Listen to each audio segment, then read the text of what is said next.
Okay, it looks like everybody's in the room and comfortable in their seats. Welcome along to the sixth of our Community Heritage Conversations. I'm Neil Gregory from Historic Environment Scotland. As you've all come in, I've seen lots of names I've recognised from previous Community Heritage Conversations. It's great to see you back. But if this is your first event, you are especially welcome. This is a regular series of events and we love hosting them. We're joined today, as you may have seen on our opening screen, by our BSL British Sign Language interpreters, Greg Colhoun and Eddie Foley. Now, if you'd like BSL interpretation throughout the event, simply click on Interpreter and select Pin, and this is going to keep them visible at all times. You'll get a movable bar at the right of the presentation on the screen, and that's going to allow you to make the interpreter more visible if required. There is more details in the chat bar, which is at the bottom of your screen. So today we are celebrating heritage, arts and culture in Scottish life. And I think we all know how much art, music, drama, how important, how cherished it makes us feel. There's so much potential to tell our stories, our heritage with creative practitioners. Their traditions are integral to our communities. And let's not forget that the pandemic has been especially challenging for those working in the creative sectors, with theatres and venues closed, of course. So we've got some fantastic ideas today as to sort of how you can involve creative practitioners within your community heritage projects. A little bit of house duties before we start. Today's event is brought to you by Archaeology Scotland, the Community Heritage Alliance, the Scottish Council on Archives, the Chartered Institute for Archaeologists, Northlight Heritage and Historic Environment Scotland. And you'll meet some of the organising committee as the event goes on. But the important thing is that you make this event special, and we couldn't do this without you, and we wouldn't want to either. So it's very much a shared event. There is a lovely friendly spirit to this event, and I don't have to tell you, please keep that friendliness and that respect in mind when you're contributing. We are, of course, using Zoom, and we're using a lot of online functionality today. At the coffee break, there will be some chat rooms that you can go into and catch up with people you maybe haven't seen for a while, meet some like-minded souls. And after each talk, there's a Q&A. We're going to ask you to keep your mics and cameras off when the presentations are on, but post your comments, post your questions. Really helpful if you can put a little Q before the questions, because that's going to help us find them for the Q&A session at the end. We will bring some of you on as well to speak, so you can actually pose the questions yourself if you want to. One other thing, later on in the event, we have a feature called the 1 Minute Mayhem, where anybody in the room can talk for a minute, and it really does have to be a minute. So let me just hand over to Eve Boyle. She's going to tell you a little bit about that. I just wanted to say, yeah, the 1 Minute Mayhem is just a 60-second soapbox. You can talk about anything, share some news, what you've been up to in up to a minute. You don't have to fill the minute. But the thing is that this month we usually have various people who volunteered beforehand, but nobody has stepped forward, which is a bit awful because it means you're going to have to listen to me. So if you want to think about it for the next couple of hours, if you've got anything you might like to share with everybody, then please do step forward. Either send me a private message or just step up when the time comes. Okay, thanks. Back to you, Neil. Thanks, Eve. And it really is a very friendly platform as well. So if that fills you with terror, don't let it fill you with terror. One other thing, we are also having a conversation about the event on Twitter today. If you want to take part on Twitter, please use our hashtag, which is #CelebrateCHC. And please use the capitals as I've done here.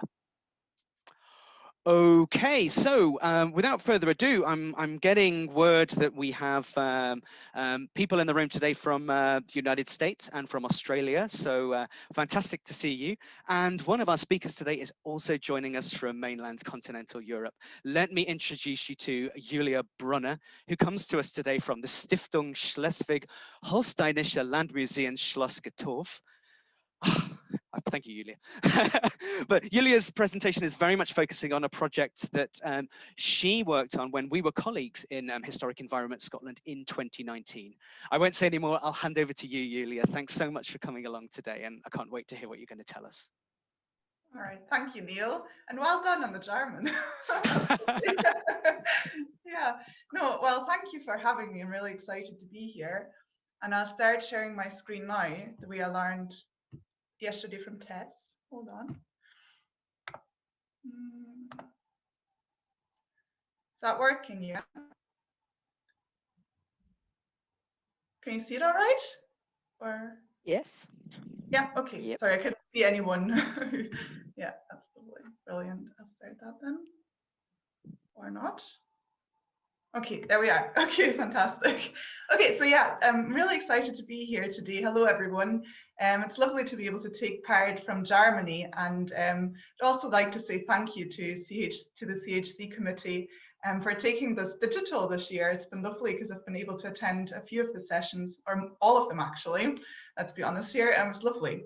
But today I'm going to talk about a project, as Neil said, that I did or delivered as a project officer for Historic Environment Scotland a few years back. And actually Eve Boyle, who's on the committee as well, pointed out to me that it was this week 2 years ago that the project wrapped up. So it's a bit of an anniversary. And she was the project manager for this. So today I'm going to talk about one specific example from Celebrating Speyside. But before I do that, I'd like to give you some context. So Celebrating Speyside took place in 2018-2019 over a period of 9 months. In the Northeast Highlands, so Badenoch, Strathspey and Speyside. And it was a Year of Young People project, so that's where the funding came from. And hence the project aimed to engage young people in the Spey catchment with their heritage on their own terms, so in ways that were interesting and meaningful to them, in order to encourage them to co-create and co-deliver heritage activities.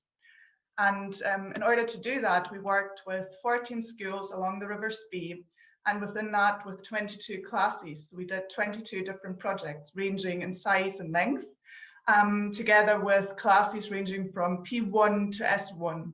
So lots of different sort of needs there as well. But through arts, we were able to address those needs and kind of explore heritage and celebrate heritage with the local community as well, in ways that were familiar and comfortable to the children. So we did lots of dancing and music and drama, and we did creative writing and arts and crafts and lots of different things. We invited reenactors to come on trips to heritage sites such as Historic Environment Scotland's Balvenie Castle.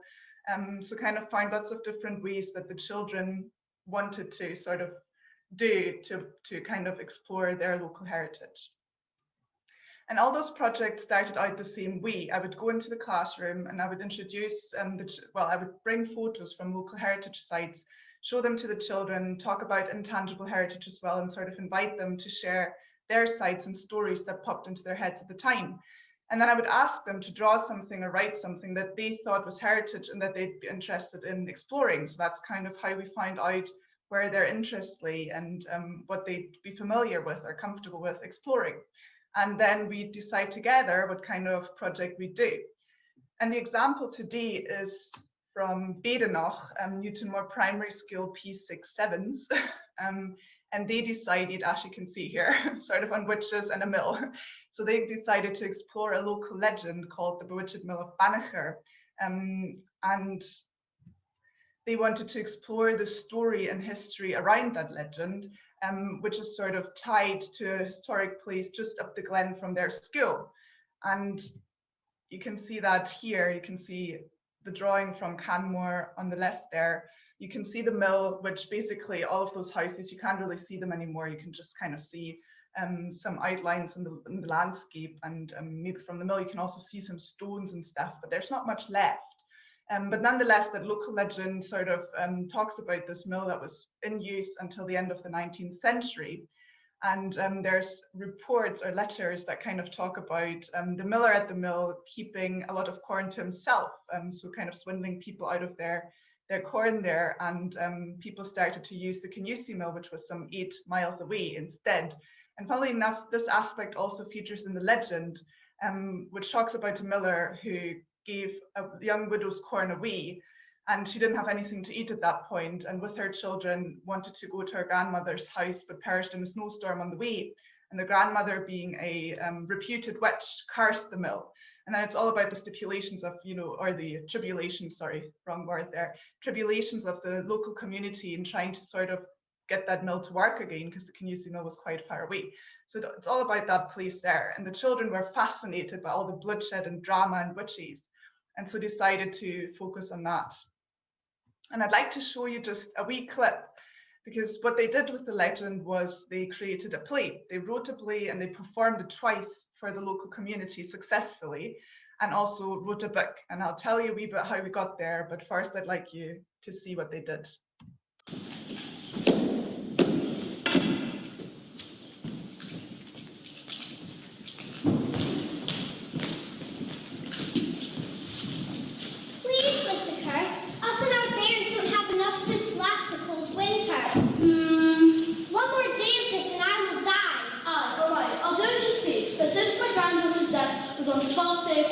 We must not just moan at that day, or else you'll be cursed for life. Ha ha ha ha!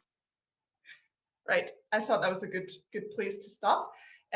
So, as I said, the children used the story and the history behind the local legend as well to put on a play and write a book. Now, legends can tell us a lot about the people that came before us. They can tell us a lot about what was meaningful to them, what was happening at the time. And while we were sort of thinking about how we might write the script for the play, we were also exploring what life for the people that may have been featured in that legend would have looked like. And because we had lots of sort of ties to the community already through Historic Environment Scotland, through Eve, we had lots of organisations and people in Badenoch that helped us develop this project. Otherwise, it would not have been what it ended up being. And one of those organisations or institutions was the Highland Folk Museum in Newtonmore. And we visited the Folk Museum twice. The first time we went to the collection store, Am Fasca, to sort of look at the objects there that might have been used by people who would have lived around the mill, who would have lived up in Glenbanachar, and kind of start familiarising ourselves with what life in the past might have been like. And then the second time we went to the museum, we also looked at the reconstructed houses and again thought about life in the past, and also went to the archives there with the curator Liz to sort of research different topics, farming life at the time or how mills might have worked, etc. So while we were sort of exploring the story and the history behind that or within that, we also kind of, went to the museum. We kind of developed an awareness and an appreciation for the archives, for research, and that was really lovely to watch. So the children sort of found topics they were interested in and dove right in. And then we also took a trip to Glenbanachar, or went on a trip to Glenbanachar in February. So just around that cursed day you just heard about in the wee clip. And we took two reenactors along who sort of spoke about what their life in the past would have looked like, and brought some objects as well. And we kind of, with Eve, an archaeologist, we kind of looked at where the houses would have been, what those houses might have looked like, why they were where they were, and how the people would have moved about them, or who might have even lived there. So we also spoke about the history of the place that we were in at the time. We looked at the mill, thought about how it might have worked, where different parts of it might have been, thought about the story again. So it was a really good, fun day exploring archaeological remains and then sort of thinking about life in the past again. And then all the while, the children were busy with their teacher, Zoe Ettel, writing the script for the play. So they adapted that local legend and picked out the aspects of it that were most interesting or most important to them. And they wrote the script, and we also hired a drama coach for them to sort of help them prepare for their performances of the play. And then we kind of, collected costumes from different heritage sites to get them outfitted for the day as well. And they created all the props that you can see there. So they really took ownership of that play, of that place. And the two very successful performances in the local community, developing acting skills as well as life skills, and, their literacy skills, and also kind of, discovering history at the same time. And then they were so in love with that play and that story that they asked us, so that was their initiative, that they would you know, to write a book as well. So Zoe, it was basically the teacher doing that with them at this point. So Zoe wrote a book with them, and they called it The Cursed Bread, you know, from the Bewitched Mill of Banagher. And the children also created artwork for the book that you can see here. And they also included the site Up Glenbanagher in that book and suggested for people to go see and visit it. So they made that connection to that historic site. And basically, they created this book that we then shared with the community as well. You know, it's in the library, we gave it to other schools. So they created a current adaptation of an old legend that was almost forgotten, had almost disappeared from memory, and brought it back to life and into the community and made it current for children as well. So sort of keeping that storytelling aspect alive, but in a different way. And at the end of the project, they were also very lucky because some archaeologists from Historic Environment Scotland came up to Newtonmore and did a plane table survey with them of, you know, the Milton around the mill and the mill as well. And they were able to develop their numeracy skills there as well. And this is a composite plan of the drawings the children did with the archaeologists, which was then added to Canmore. So you can have a wee look there as well if you're interested.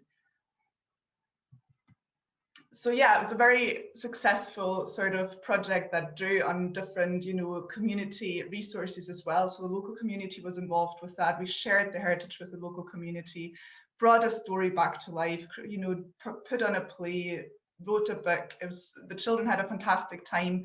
And I just kind of put down some buzzwords or some comments that the teacher made about the project that stood out to her, you know, in terms of, as I said before, the pupils sort of developing those acting and life skills, a relationship with that story that they took ownership of, you know, as well as the history around that time.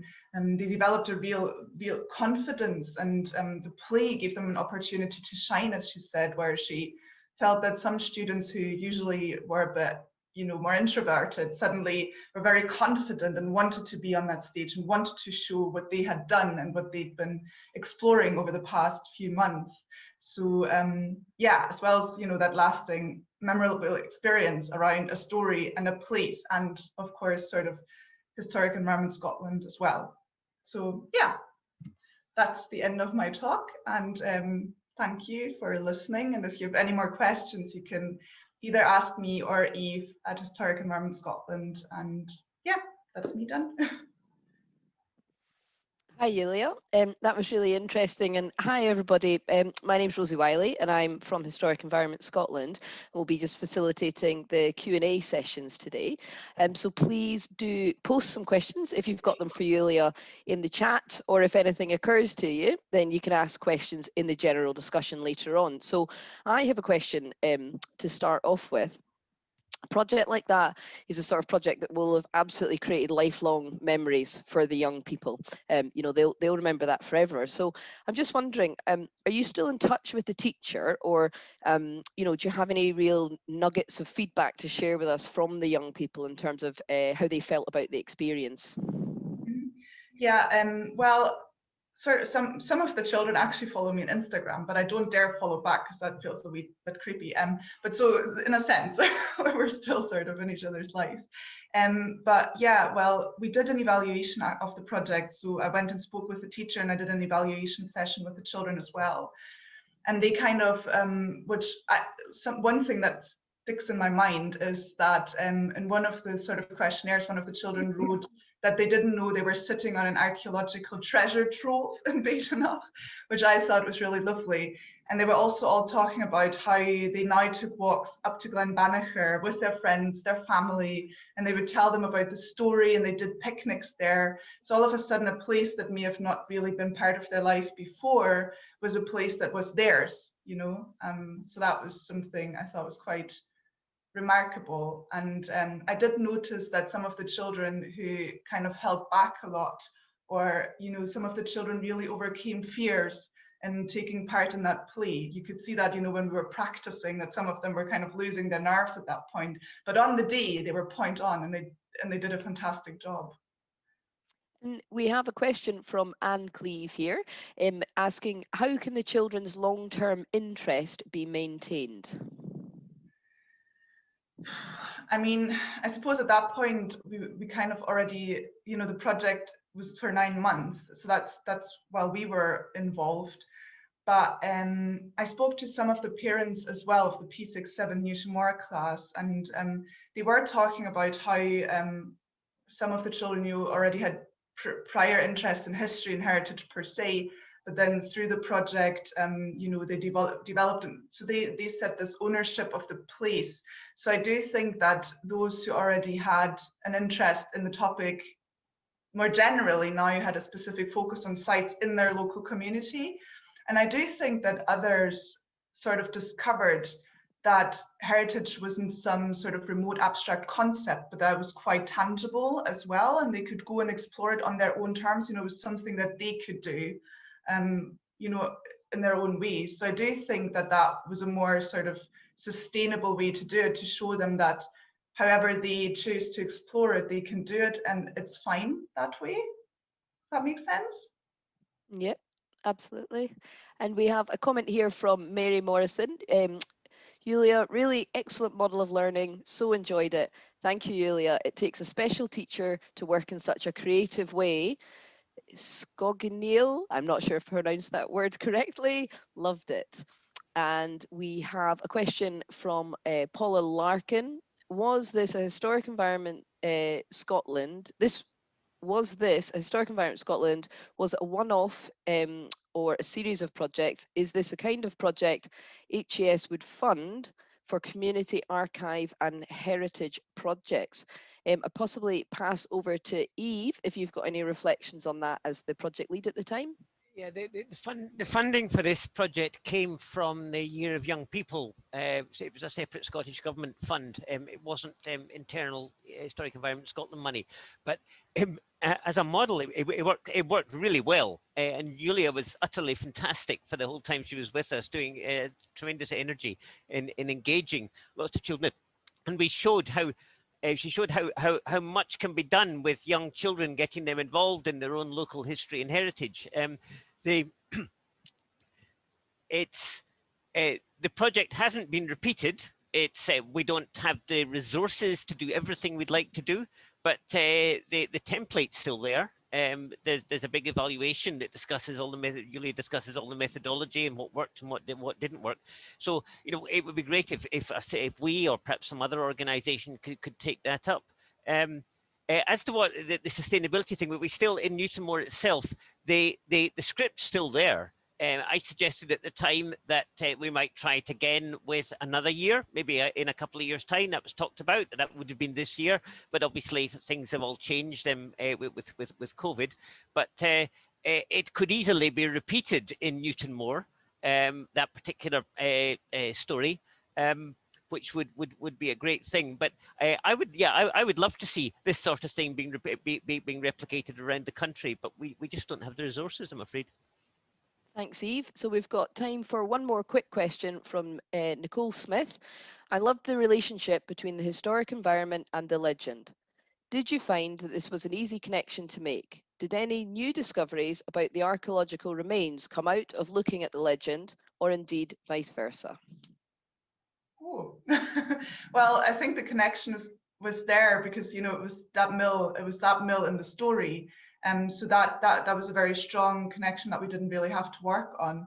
However, in terms of archaeological discoveries, I would like to defer to Eve again because she's the archaeologist on this. I'm not sure that we learned anything more about the archaeology, but certainly the local people became much more aware of the archaeology. I mean, as I think Yulia said, the legend was one in a book that was long out of print that we happen to have a copy of. Those children, many of them are from families who have perhaps moved into the area and perhaps weren't aware of it. Well, I know a lot of people there weren't aware of this story at all. Now everybody in the village knows the story. So there's generally the local awareness of the archaeology around them was certainly raised by that. Okay. Thanks, Eve. So we've got another couple of comments in the chat saying, this would be great model for 2022, Scotland's Year of Stories. And also just a question there, could we get a copy of the evaluation? So Yulia, if you don't mind just responding to that in the chat, that would be fantastic. And we will move on to our next speaker. So I'm going to ask Audrey Wilson to please step forward for introductions. Hello, everyone. I am delighted to be introducing Janice Lang from Ando Glasso. It is a community group that was set up in 2016 to encourage greater understanding and participation in the cultural heritage of the Roma people in Scotland. Some of you may be familiar with Gianni. He is a musician and he's been recently on BBC Alba as well, playing.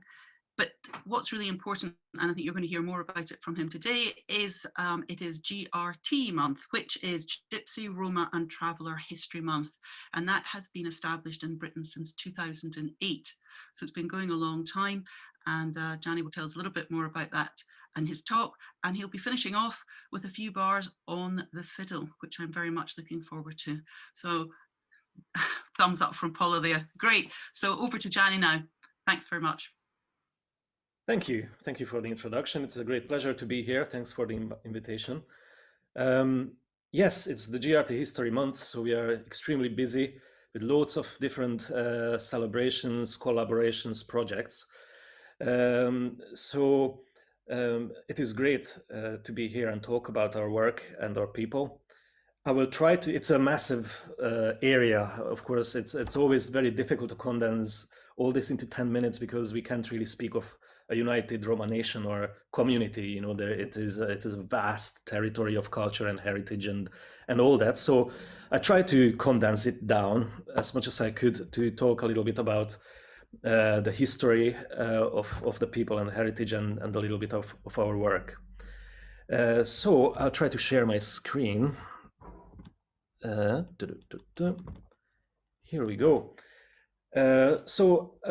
I think this is the core of our work, Roma empowerment through heritage.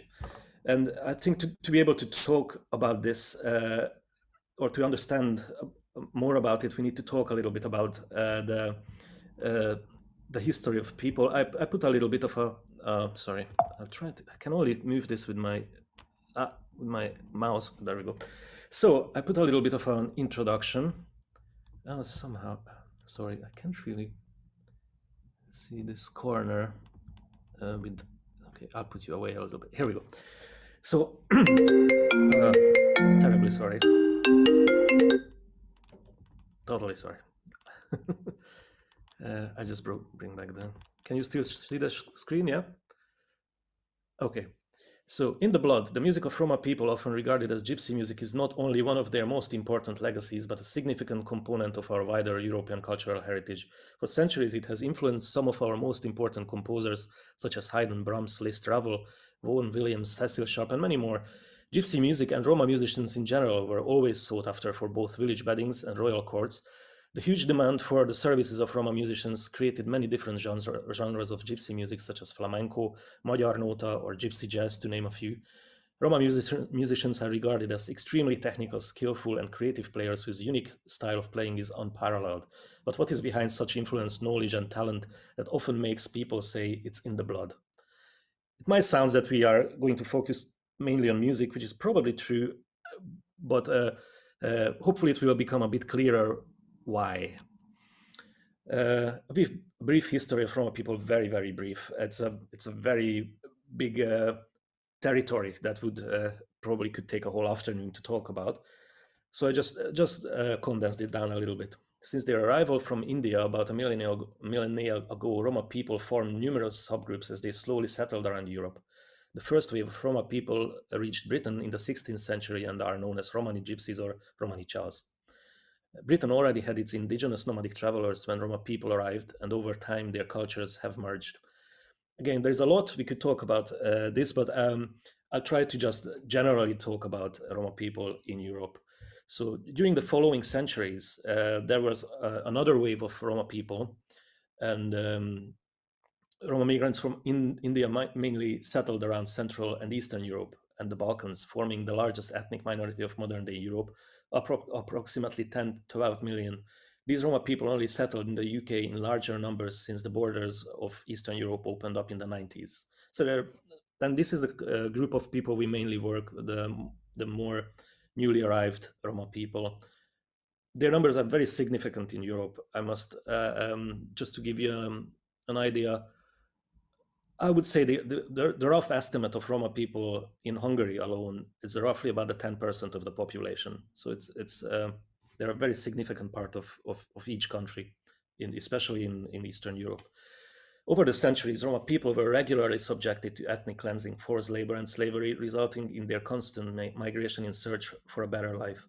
Continued prejudice and racism against communities, resulting in movement and maltreatment that we still see even today. And this is probably why I'm always a bit conscious when people are kind of romanticizing about the traveling lifestyle of Roma people. When I talk to Roma people and learn more about the history, it seems like it's strongly related to this kind of constant search for a better life, rather than just the love for a freedom, or for a wandering lifestyle. So it's always a mixture of those two, in my opinion.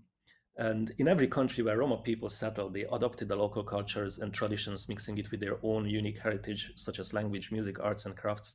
And again, this is very, very similar what you would see here in Britain, where the Roma culture that arrived in the 16th century very, very much became an integral part with the more indigenous traveler communities' culture, and created something unique, and in the same time still has got the very strong Roma influence in it.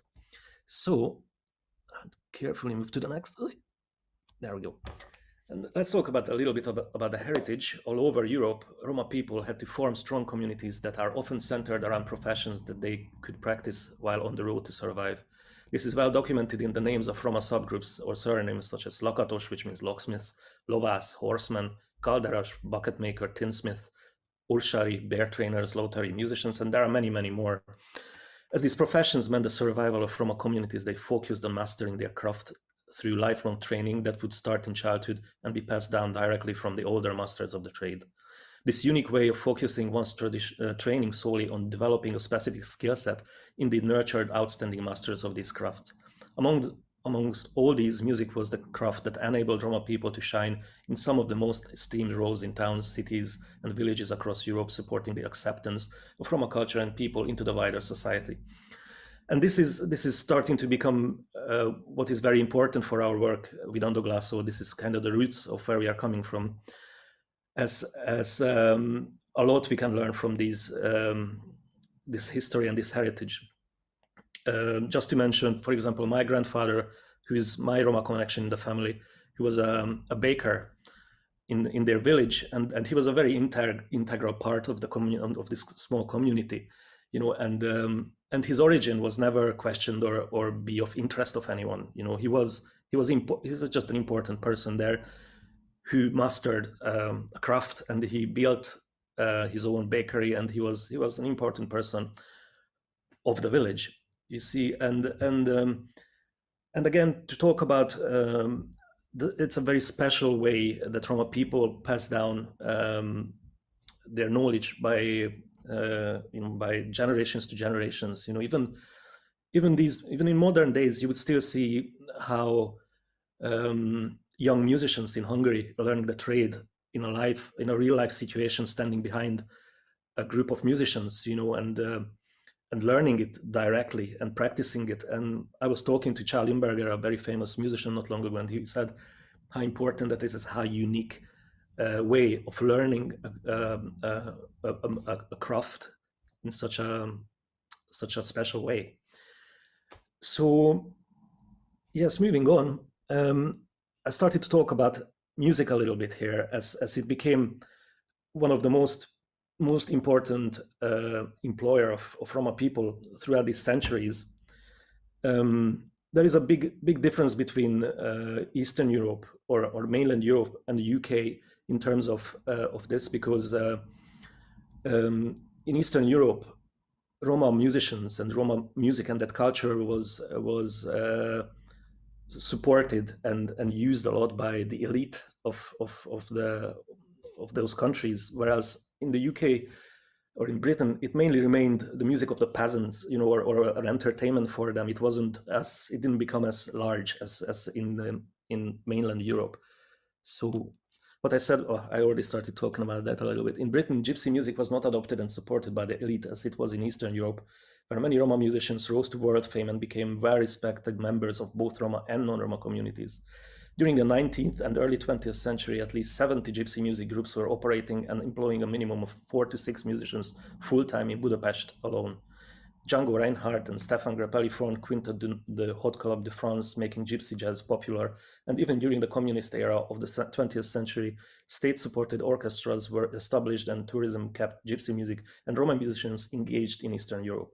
These are just a few examples from the heydays of gypsy music, but it's easy to see how such a demand and interest in the talent and services of Roma musicians encouraged and supported their creativity, skills, and development, resulting in a legacy that we should all cherish and nurture as an essential part of our European cultural heritage. And yes, I can't emphasize enough how big impact this widespread employment of Roma musicians and craftspeople in general. Unfortunately, most of the other crafts vanished or didn't become as important as music for Roma people. But to give you an idea, probably I can mention that probably you heard quite a lot about Hungary these days and our wonderful leader over there, Orbán Viktor, and how much he's pushing the whole country towards a very right-wing, very conservative direction and attacking everything that is minority or different or migrant and so on. And yet even him put out an initiative not long ago to support Roma culture, I mean gypsy music in general, and the government now pays the salaries of gypsy orchestras as long as there are hotels and restaurants who are willing to employ them, which is a fantastic initiative, and yet very surprising from someone like Orbán. But it shows you the power and the importance of this heritage that's still there. In places like Hungary, you can still find a 100 members gypsy orchestra, for example, and I guess this leads to Ando Glasso, because I grew up in Hungary, and I grew up like any other kid over there. I went to school, I studied music, and many of my Roma friends over there grew up like that, and I became a professional musician, and so on and so on.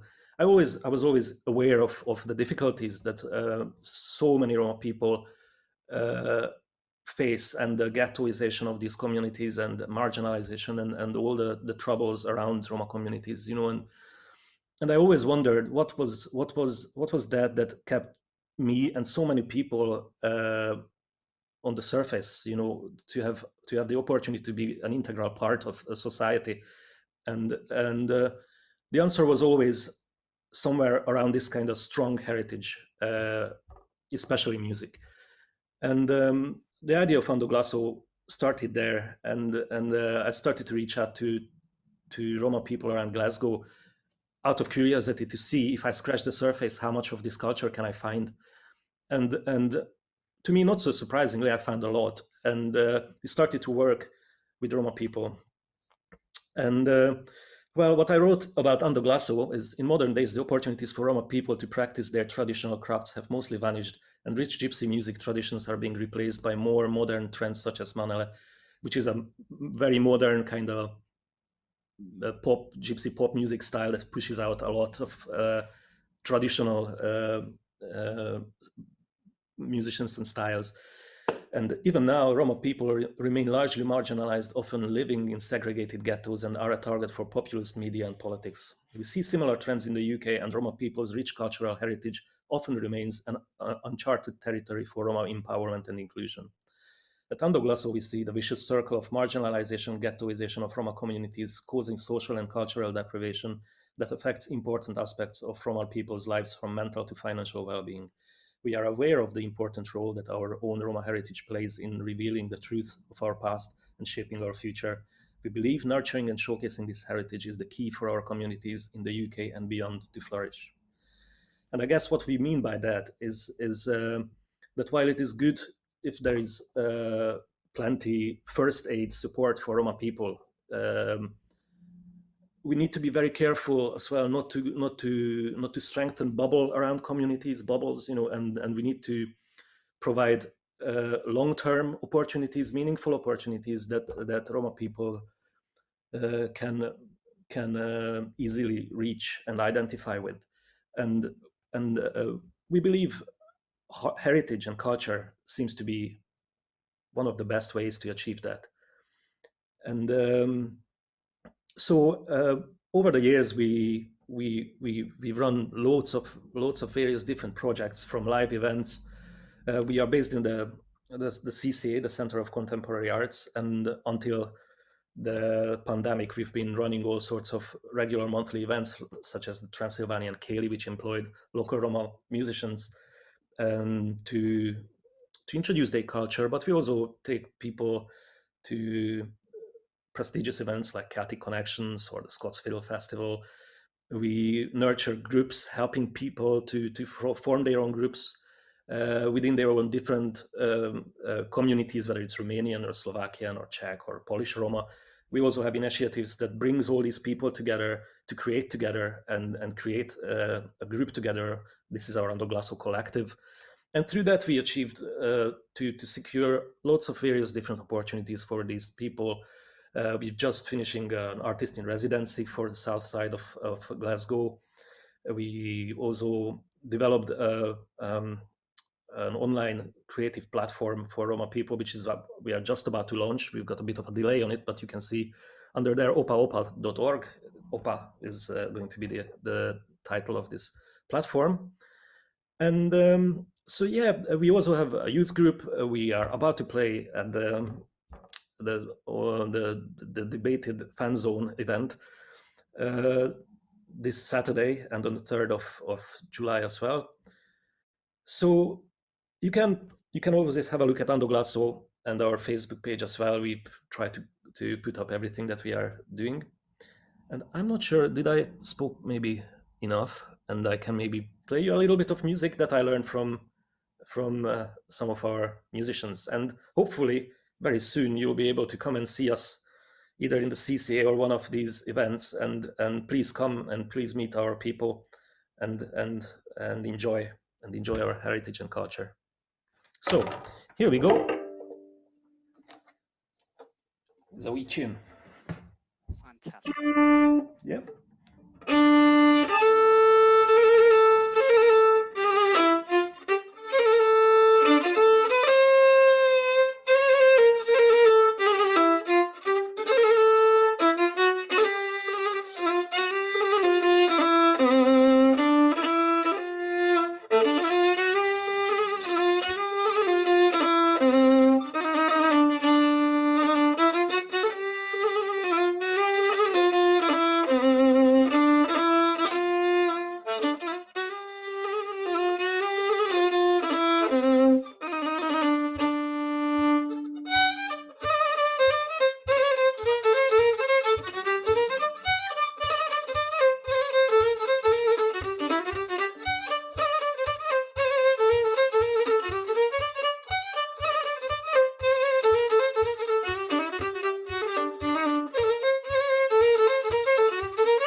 There we go. Wow. Thank you very much. Sorry, I'm probably lots of hands clapping here. Rosie. That was absolutely wonderful. And I can't wait to go and check out the Ando Glaso website later in the day. That was really wonderful. We have got time for one quick question. So if you do have more questions, folks, if you can save them to the general discussion at the end, that would be fab. So quick question from Audrey. She is interested to know, do you archive your stories and music? And if you do archive them, where could we find them? Yes, we rather than creating an archive, I guess we do, because we work directly with our people, so we do record them and make videos of them quite a lot.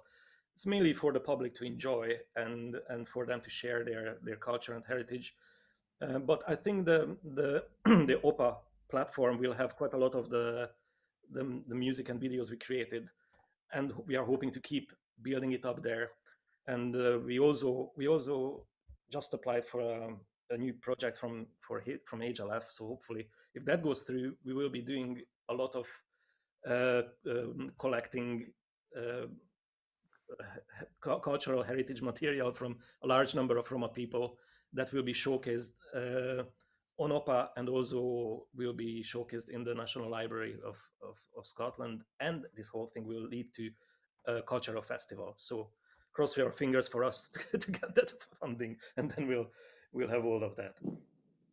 Well, that was wonderful. Thank you so much. And yeah, some comments coming through there that was a first for the Community Heritage Conversations to have a musician, but I think based on that, certainly not the last. I think that's inspired us all with some ideas.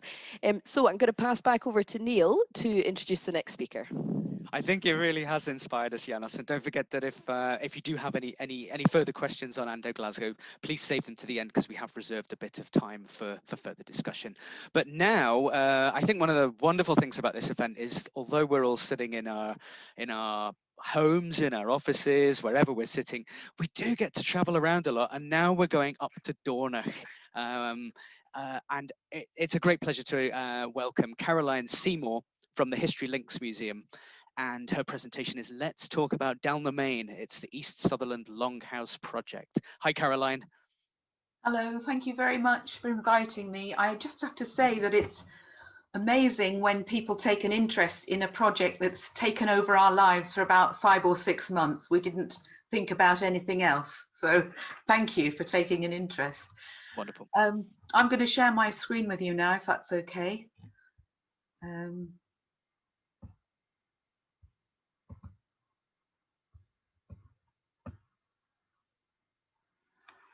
So this is Dalnermain. I'm going to tell you a bit about the history of how the project came about, and then about the project itself and some of the workshops that we ran. It was the idea of our curator, Lynn Mahoney, working with 2 or 3 of our museum trustees to run a project to find out more about life in a pre-clearance settlement, initially with a view to organising a dig. Dalnermain was cleared in 1815 and was chosen because it was close to Dornoch, which has plenty of evidence of a pre-clearance settlement and has relatively easy access. The estate owner was approached and permission gained to use the site for our project. Volunteer Anne Coombs visited the site on several occasions before the project began, and with the help of NOSAS colleagues, that's the North of Scotland Archaeological Society, began to build up a picture of the site's archaeology.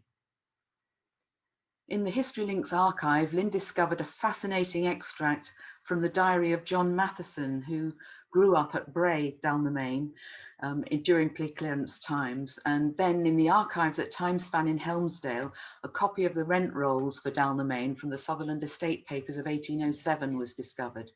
And it showed that where there had been 10 tenants at the time. So Anne and her colleagues knew that they were looking for the remains of 10 dwellings and the associated archaeology. So the next step was that Lynn approached the Heritage Lottery Fund for funding, and sadly excavating the site wasn't approved, but funding was offered for History Links to run a series of workshops to involve the local community in discovering more about pre-clearance times. The project was to begin at the end of October 2019 and continue to mid-March 2020.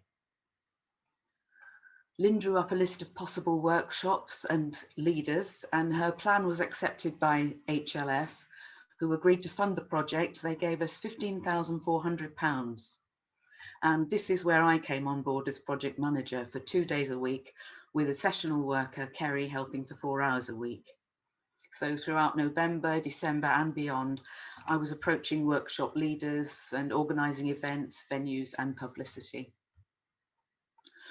I have to say we had fantastic support and input from volunteers. We wouldn't have managed it without.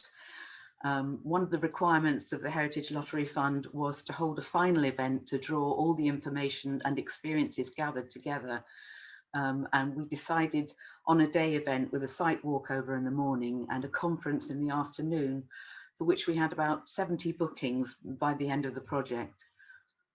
A volunteer, Ashley Rose, agreed to undertake a drone survey of the site to show at the conference, and we booked a guest speaker who had researched a neighbouring settlement.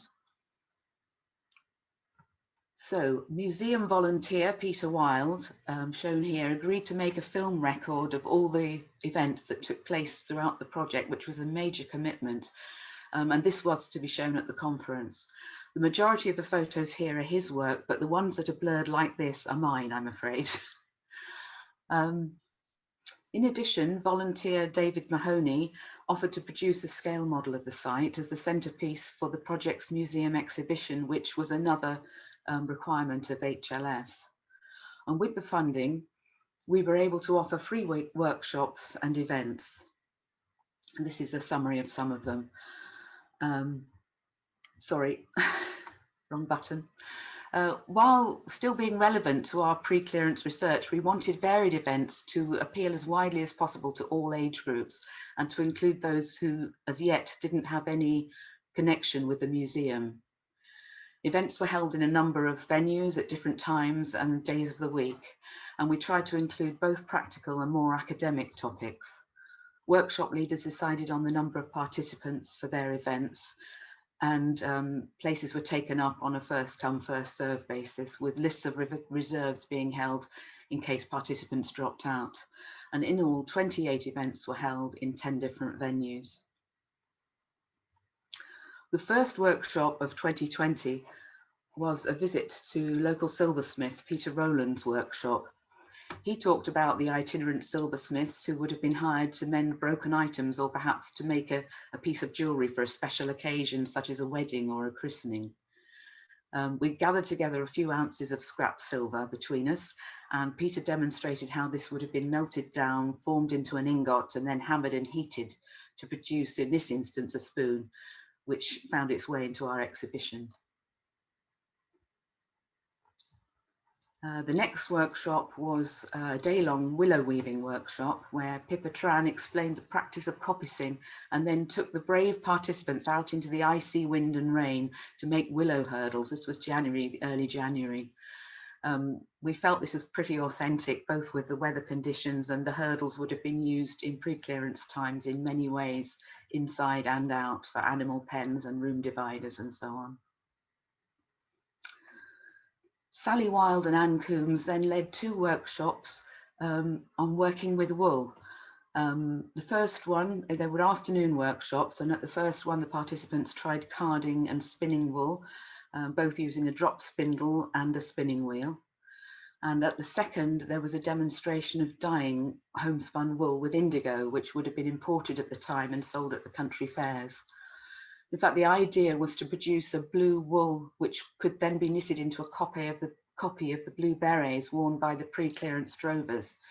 Sally had researched the berets in Edinburgh and come up with a pattern for a replica, which then formed part of our exhibition, and there Sally is modelling her beret. Then prize-winning author Janice Mackay led 3 events over a February weekend. On the Saturday morning, there was a creative writing workshop for children, and in the afternoon, a creative writing workshop for adults. And then on the Sunday, there was a storytelling come Ceilidh session in front of the fireplace in the Castle Hotel.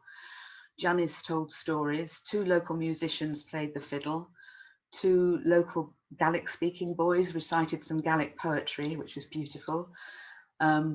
And participants from the creative writing workshop shared their poetry, and there were contributions from the floor.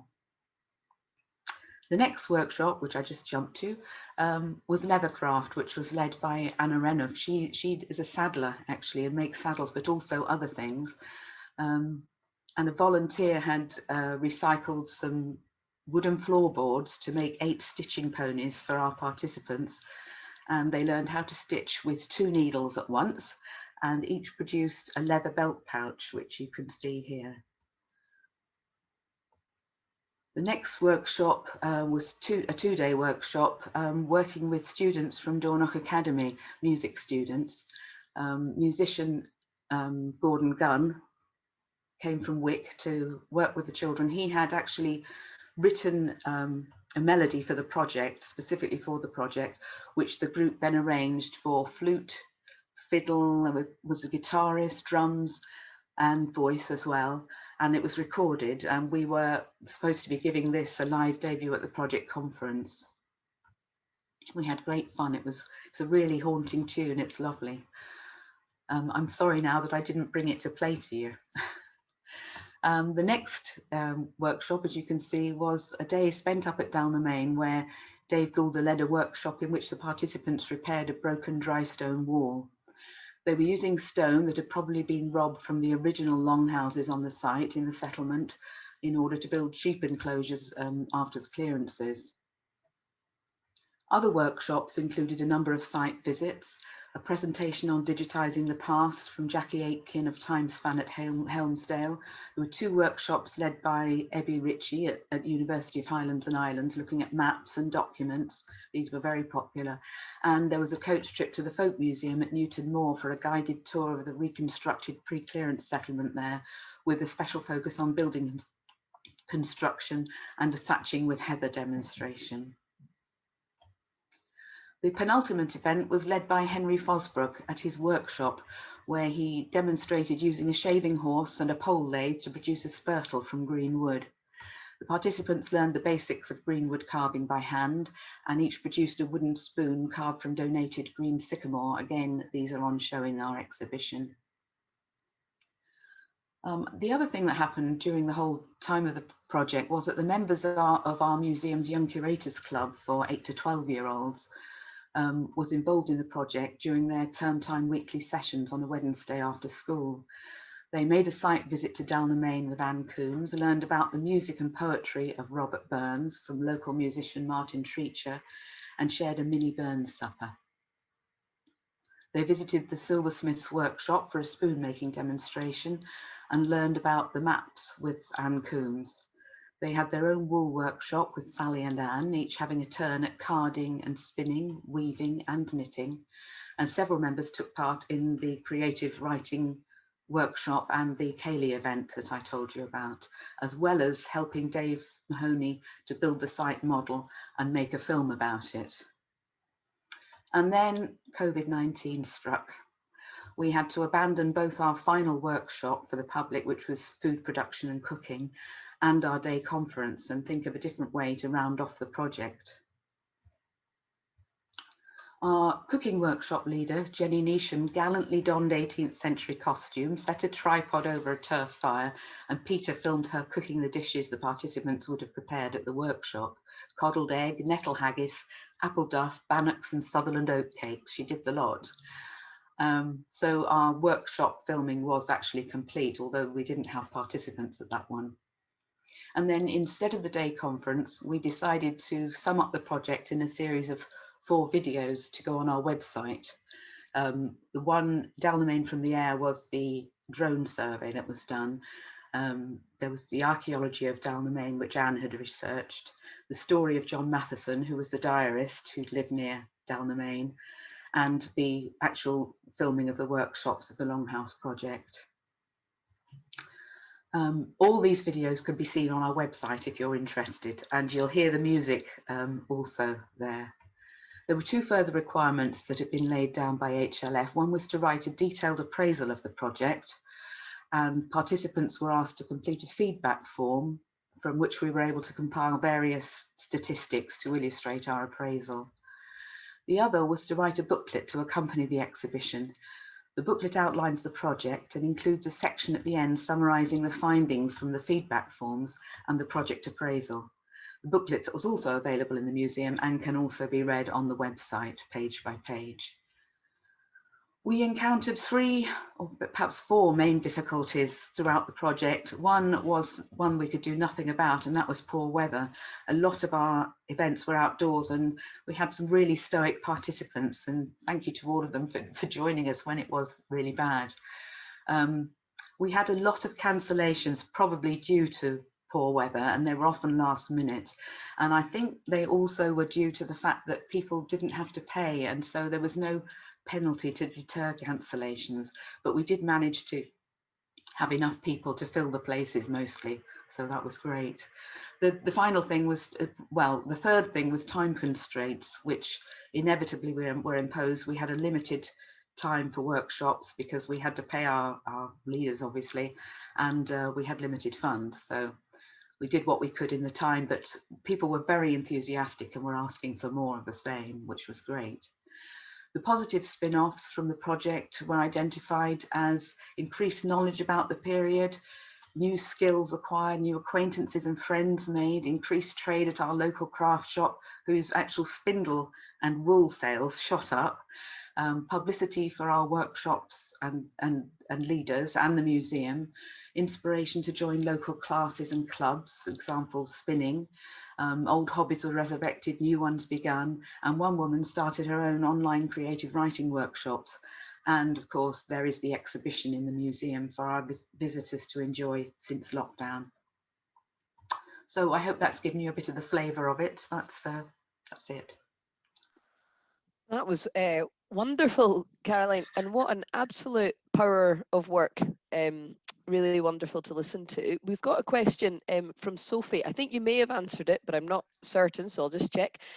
Caroline, that looks brilliant. The workshops would have been so fun and engaging. Is there somewhere that we can watch Peter's film? Was that one of the films you referenced on the website? One of the 4 films. It's the 4th one actually on the site. And if you go to the museum website and look at, I think it's events, or projects, you can find the Sutherland Longhouse project. If you click on that, you'll come to the films and the book.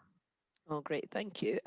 I have a question. So I counted 16 workshops and events that you talked about. How many staff and how many volunteers have been involved? And also I was wondering, the resources, all the resources that you referenced and talked about, were they easy to source locally?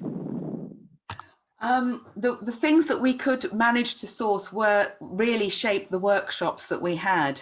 For example, it was quite an organic experience. I'd never done anything like it before, and really the workshops that we had, we were trying to stick as close to the period as we could, but we also had to have the people who could conduct the workshops. So a lot of our courses really were because we had the people, the experts available, I would say.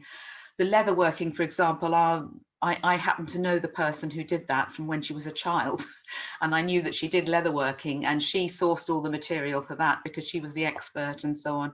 Again, Pippa Tran, who did the willow weaving, had willow to hand and was able to give us that.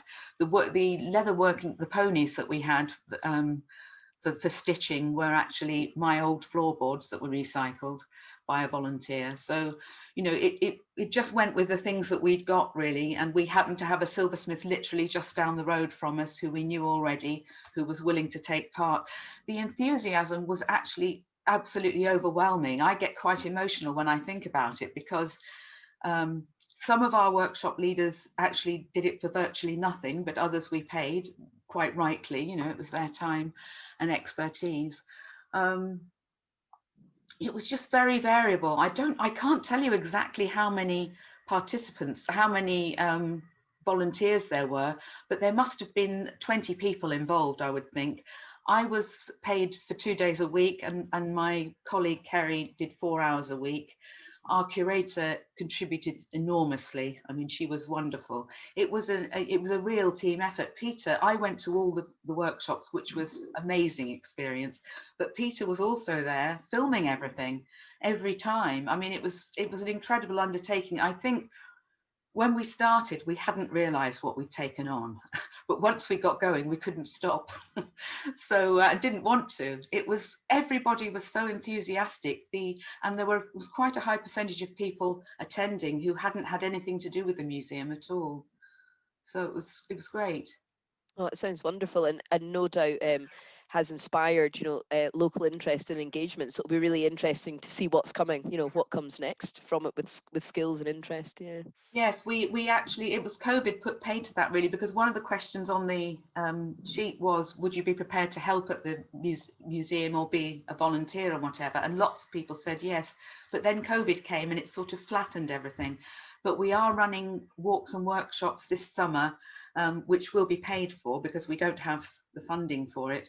And it's sort of an experiment. We're going to see how it runs, but we've got 4 walks and 5 workshops along similar lines, but not the same, or not tied to pre-clearance times. Oh, fantastic. Maybe you could come back to a community heritage conversation later in the year and let us all know. I'm sure we'd love to hear. So that brings us back to break. So I'm going to pass back to Neil to introduce the break and the breakout spaces. Yes, thanks so much, Caroline. Don't forget, there's always the 1 minute mayhem, and we'd love to hear how you've gathered momentum based on this project, which had so much in it. It was amazing. Okay, so yes, it's coffee time. Please come back and join us at 11:25. We have got our breakout rooms will open within Zoom, and you can join those, see who's around, have a good chat and a catch up, or you can give yourself a bit of a break from your screen if you prefer. And when we're back at 11:25, my colleague Martin will introduce the next speaker. So thank you so much. Thank you to all of the speakers that we've heard so far. What a variety of relationships, if you like, between heritage and culture and the arts we've seen. Thank you. So I'll see you at 11:25. Thank you.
Everybody's dead quiet.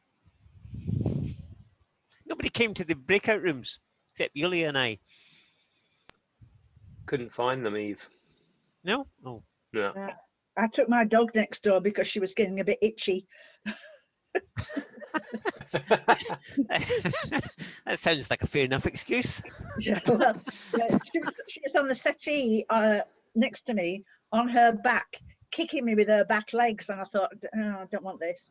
So Anne next door is dog sitting, so she's got Big Dougie there. So now she's got Big Dougie and little Gina. So they're tearing around the garden like mad things. One Labrador, one young lab, and one Springer Spaniel. Chaos. You wouldn't believe it. Oh dear. It all happens at EHC. The rooms never came up on my screen. No, Yeah, sorry about that. We're not quite sure what happened, but we'll look into that for future events. I hope that didn't. I hope that wasn't too disappointing. But please use the chat to get in touch with each other and arrange conversations following on from this one. Our apologies.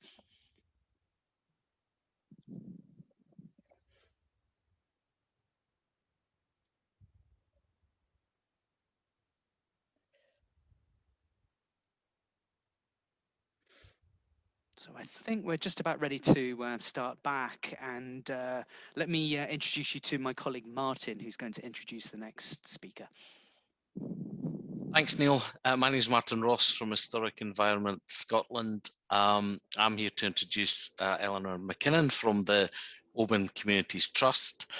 I first met Eleanor and the Trust, must be over 5 years ago now, to discuss their early plans for renovating the former Rockfield School in the centre of town, and developing a community use for the building.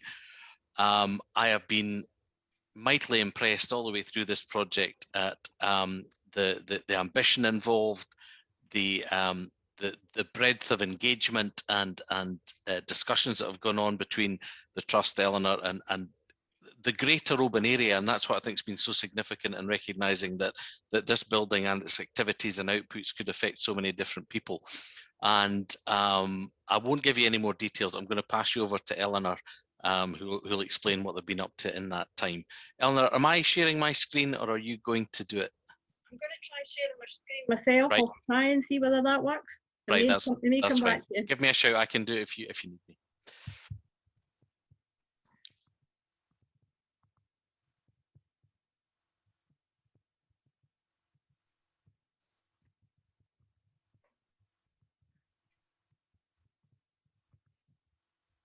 Okay. Yep, looking good. Okay. Thank you very much for that introduction, Martin. I don't know. I think it was probably more than 5 years ago. That's what all the grey hairs is about today, folks. So thank you very much for inviting me to talk about the Rockfield Centre for everyone. This is the building as it stands at the moment, but it has been a journey, and I'm going to try and take you through some of the journey today. If it's going to work for me. Yeah, there we go. So I thought it would be easier if I showed this screen to kind of give you an idea of what we're talking about when we talk about the main building and the shelter and the huts. So way back in 2007, this site, this whole yellow area, was for sale to the as an entity in its own right from the council, and the community got word that the whole thing was going to be flattened and become something else. And as being one of the last kind of main iconic buildings in the town, the community didn't take to that very kindly and decided that they were going to save the building. So the building on the right hand side, the main building, was the main conversation, but we've actually have acquired the whole site.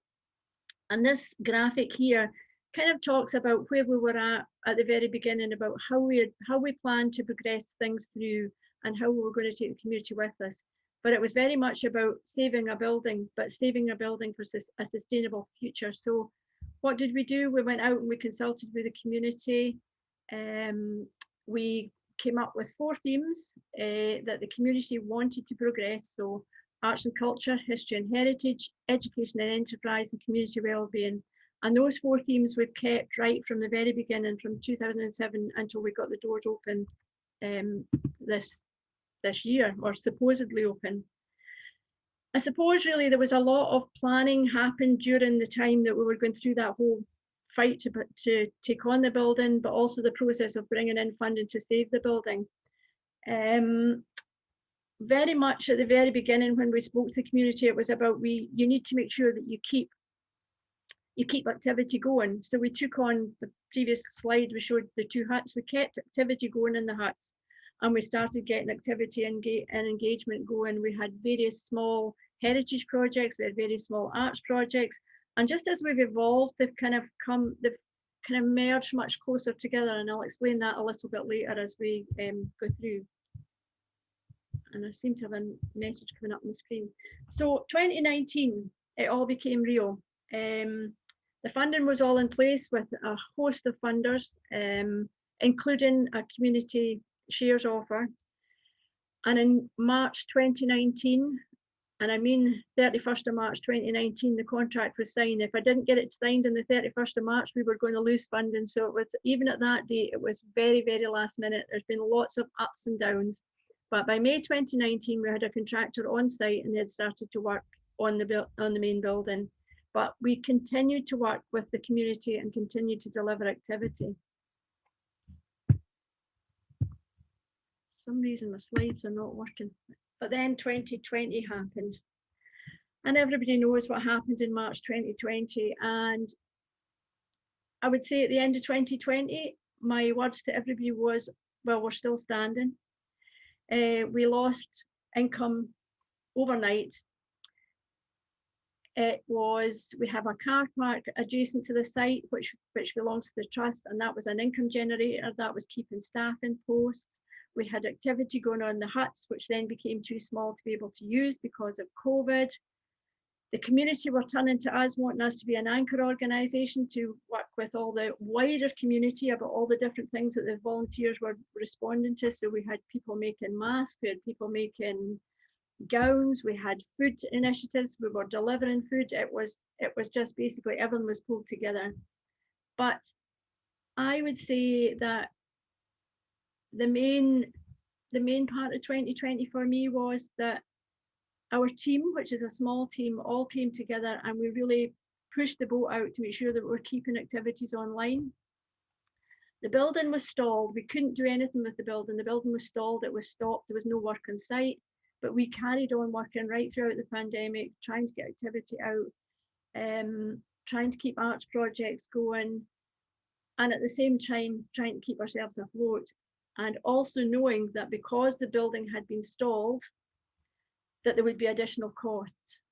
However, we made it. We got through 2020. And how did we do it? Well, I'm quite good at juggling, I've decided. So you juggle your staff, you juggle your money, you juggle what your activity you need to do, and you juggle how you're going to actually deliver things. And this slide just really gives you an idea of what was going on. We had a building that we had works going on. I had people in asking me, what's this room going to look like for an exhibition? I was trying to hire staff for a new project that was coming on. Staff were delivering, and down at the bottom on the right hand side, you can see the amount of activity we were delivering. We were delivering everything and anything online. And I suppose from a heritage and a cultural perspective, we were getting, in some cases, we were getting wider engagement, which surprised us. In some instances, we were getting much wider engagement because we were able to deliver digitally, because Oban, West Coast, it is a town, and it's got a sort of geographic area, but I still class Oban as being a bit like an island because we're kind of circled.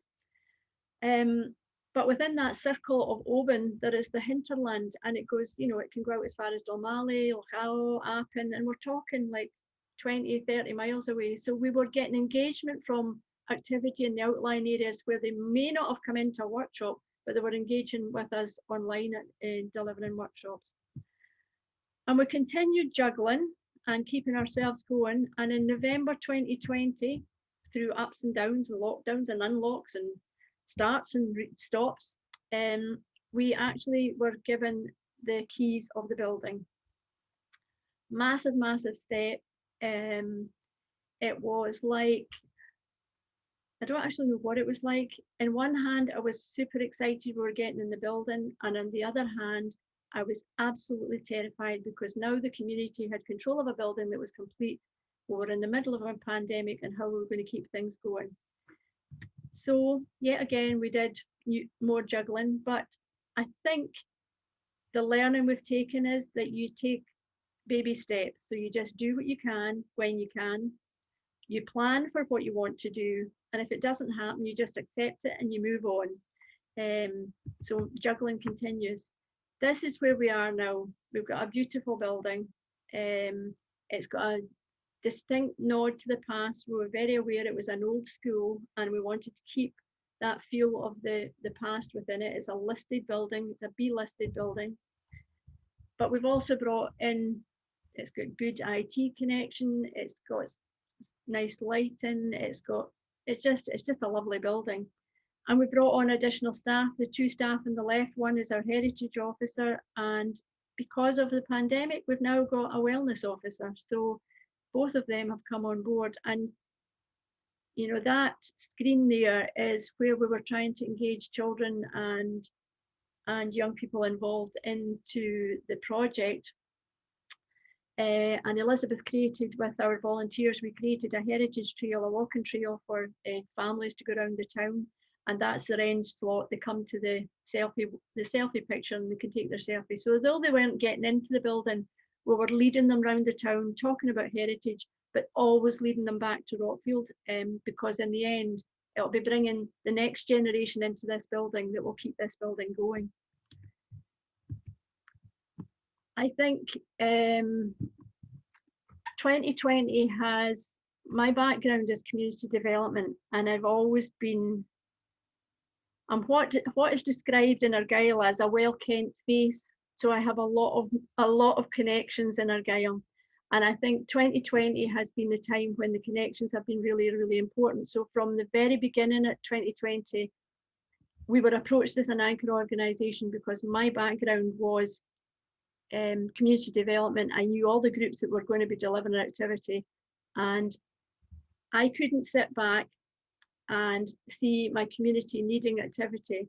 So what I did was I went out and I did a funding application to the Scottish Government to get money into the Oban area. And that wasn't for Rockfield, that was for the whole of the wider Oban and Lawn community. So I think growing connections has been really important. We have lots of collaborations, and I'm delighted to see some of my colleagues on here from the Argyll Museum and Heritage Forum. We have lots and lots of connections through forums, through our Cultural Heritage and Arts Network that's been delivered, through our artists that have been involved that are delivering workshops. And I think it's just about being able to adapt to whatever gets thrown at you. And I think right now we're in a really exciting position, and this kind of slide shows you some of the things we're actually doing just now. So the first picture at the top is young Owen demonstrating to his grandpa and another older gentleman as to how to put a lighthouse together. That came about from a British Science and Museums small grant where we did an activity about lighthouses. Our heritage officer did an activity about lighthouses, and at the end of it created a STEM activity. And that was all done online. We issued the boxes with all the materials that they needed, was issued out to the young people from our well-known phone box shelter in the centre of the town. They came and collected their boxes, they went home, and then the activity happened online. The next one is a project that basically has blown me away. It was, we came up with an idea that we had a bit of ground, and it came out of a conversation. So what comes out of conversations and what comes out of how you link things together is really important. This came out of a conversation last year in the middle of COVID. We held our art map exhibition, very controlled entry and exit, and we came in and spoke to artists. But at that, one of the artists there was a textile artist, and she spoke to our heritage officer. The two of them got talking, and out of it came this eco-creative cluster project. And it's taken a bit of ground, which we've renovated to make into a dye garden. The dye garden is sitting alongside conversations about dye and about traditional skills. And it's moving on to the next stage where we're actually looking at our archive, which is the bottom right, and doing a bit of research with the archive and how we link what happened in the past in Oban and what we can do with natural dyes. So there's a whole host of conversation has come out of that eco-creative cluster. It is growing arms and legs. And as I would say, it's now running down George Street, which is the main street in Oban. So there's been artist conversations, there's been heritage blethers, there's been heritage shifties. And somebody said to me, what do you mean by a shifty? And well, it just really means you have a wee peek at something. So we take somebody that talks naturally about their area or about a subject, and we have a little discussion about it. We're involved with Science Week. We continue to deliver workshops online, and we're about to launch, probably not on our Facebook page yet, but we're about to launch our first exhibition, which is from the activity which some of our participants took place during lockdown. They're now going to produce an exhibition in July in the centre. So that'll be the first thing in the centre. The dye garden will continue to grow, and it has, we've had lots of international discussion with artists from overseas, and that has just opened up new ideas all the time. What next? I'm not really sure what next, because I can have a plan and then somebody can come at me from the side and say, what about this? So At the moment, the plan is there will be exhibitions, and we're working really hard. We've got a project which is HLF funded, which is the People in the Place, which is to produce a play museum. It's difficult to get that off the ground, both because we wanted young people involved in the actual building of it, so we're still working on that. But it is also difficult to get it off the ground because of getting materials and getting people on site. So that's still an ongoing process. Whatever happens at Rockfield, this was the dream vision from way back in 2015. And I can honestly say that we have stuck to what the community asked us for. It's a very welcoming site, or at least I hope it's a very welcoming site. You normally get a cup of tea when you come, but COVID times you don't. It has to be sustainable, and we will hope to preserve this for not just, it's not for my generation, it's for future generations, that it's there for everyone. We do want it to have a national reputation because it's important to the town. The town at the very beginning, the people in the town always said that to access some of the activity that we want to bring in, that they had to go to Glasgow or Stirling or wherever. That may have changed slightly because of digital, but I think people will still want to have that place that they will want to come and meet. And it is an anchored place for the community. And the one bit I didn't mention, you know, we're always looking sort of like that next step ahead, and the huts that were on the site, one of the huts is coming down, but the other hut will remain. We've got a charity shop in the hut, which is run by our volunteers. The other half of it, the men's shed, are going to be moving in, so they're going to help in there. They're actually now getting involved with the dye garden. And to the other side, on the left-hand side, there's what was the old bike shelter. It was originally a bomb shelter. We have got planning permission for it to try and move it forward, to try and get some traditional skills into that site as well. So it is a place that I hope that everybody will want to come to, that will have a programme that everybody will want to come and see. But the main thing is that the community remains at the heart of it. Our logo is the Rockfield Centre at the heart of our creative community. And I think it needs to remain at the heart. I think there's a couple of things that at the very beginning, I wasn't sure whether it was going to work or not. I've been in from the very beginning, and I would say I wasn't sure whether it was going to all pull together. But I think by having all the themes that we had, and now seeing them starting to really merge and seeing the benefits of them merging together, has made such a difference. And I hope that the next person who takes on my role when I stand down will continue to push it forward in that direction. But I know that the town will not remain quiet. We have a very vocal local community who always tell us what they want. So we need to continue to listen. And that's the beauty of this building. There is a video on our website, if you go and look at it, that shows you the inside of the building. It gives you the idea that the rooms are very flexible, that regardless of whatever gets thrown at this building, it will be able to flex and change to accommodate what's coming forward. So I think that's about me. I don't know how I am for time. I'm just one of those people that just talk, so stop me anytime. That was wonderful, Eleanor. Thank you so much. And I really hope that you've got some sort of holiday or a break booked in with all this hard work that you've just told us about. So we've got time for one question, and then there is some other questions for you, but we'll save them for the general discussion. So Julia has said, Eleanor, thank you so much for the talk. Very impressive. Could you please elaborate on the work of your wellness officer? So our wellness officer, what happened there was, as a result of the pandemic, we are very aware that some of the activity we put on was actually helping people.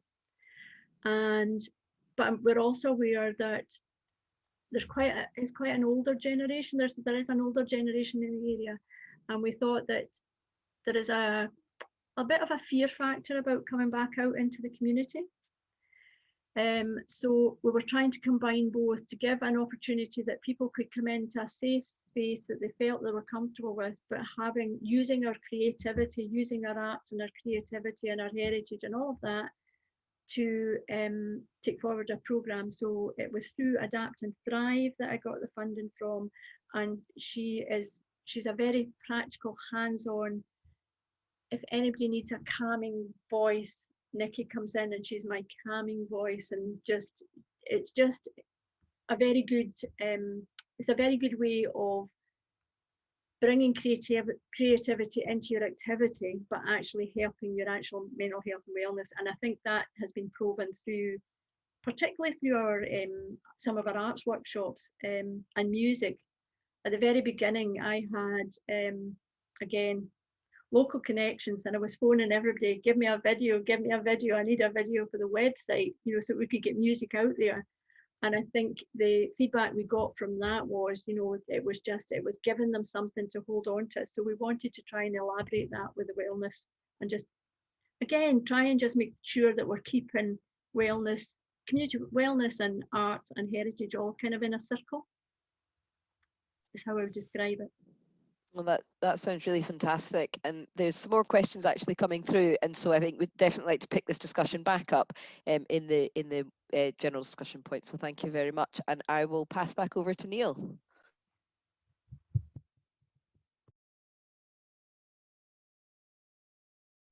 You're on mute, Neil. Yeah, sorry, I'm on mute because in the mute jar. I'm on mute because we're actually moving on to Fernanda, who is going to introduce the next speaker. Fernanda, are you there? Yes, here I am. I'll go back on mute. No, that's perfect. Hi, everyone. I am Fernanda, Archaeology Scotland's current trainee and a fellow member of the Community Heritage Conversations Committee. And it is a great pleasure for me to introduce the next speaker today. Is Dr. Adrián Maldonado. Adrián has been at National Museum Scotland since 2018. Prior to his current role, he was a lecturer in archaeology at the University of Glasgow and the University of Chester, and he specialized in early medieval archaeology, mainly focusing on burials, death, and early Christianity. As a Glenmorangie Research Fellow at the National Museum of Scotland, Adrián has been working with contemporary artists and makers to bring new perspectives on the museum's archaeological collections. Adrián, welcome. Thank you very much, Fernanda. Okay, I'm going to try to share my screen here and hope this all goes smoothly. Is that okay? And can everybody hear me? Yes? Yes. Okay, great. Right. So this is honestly, I'm really humbled by all the speakers this morning, especially Julia and Janos this morning. Is just incredible stuff that we've heard today. The presentation just now from Eleanor. I mean, this is, by comparison, a bit of frivolity here at the end of a fantastic day, but this is a different approach altogether. I'm an archaeologist, as you heard, and I deal with early medieval archaeology and artifacts. I'm currently working at the museum as part of the Glenmorangie Research Project. And we've taken a different approach to trying to inspire people with fragments of objects and with objects that frankly don't exist. So in early medieval Scotland, we have these great collection of Pictish stones that we display in our museum, but a lot of the things depicted on those stones don't exist. And so we hit on this idea with the Glenmorangie project in 2008 that we would recreate some of these objects, but not in a sort of an experimental archaeology kind of way, in more of an artistic and creative-led way. And I'll explain what I mean by that. So the Glenmorangie project, just to give you a bit of background, is it's kind of a creative approach to interesting people in early medieval archaeology, which can be very bitty, very difficult to picture, to imagine. And so in our permanent display in the Early People Gallery, we do incorporate modern art, contemporary art by artists like Andy Goldsworthy, and we incorporate the objects into this sort of artistic mode of display. And it kind of captures that, you know, there is a lot of creativity, a lot of imagination needed sometimes to really understand what these objects were and how they were used. So that's always been kind of a part of the rationale of how the National Museum presents its archaeology. And so with the Glenmorangie project, the Glenmorangie Whiskey Company selected a bit of a Pictish symbol stone for their logo, which they called the Signet. So they were inspired by this to rebrand in 2008.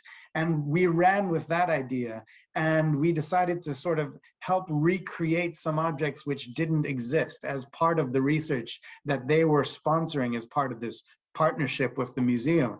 And the first thing we decided to do was create one of these thrones that you can see hopefully in these slides here. They're depicted on Pictish stones like the one at Fowlis Wester, but we don't have these thrones anymore. They're presumably wooden objects. So we approached not an expert in archaeology, but an expert in woodcraft.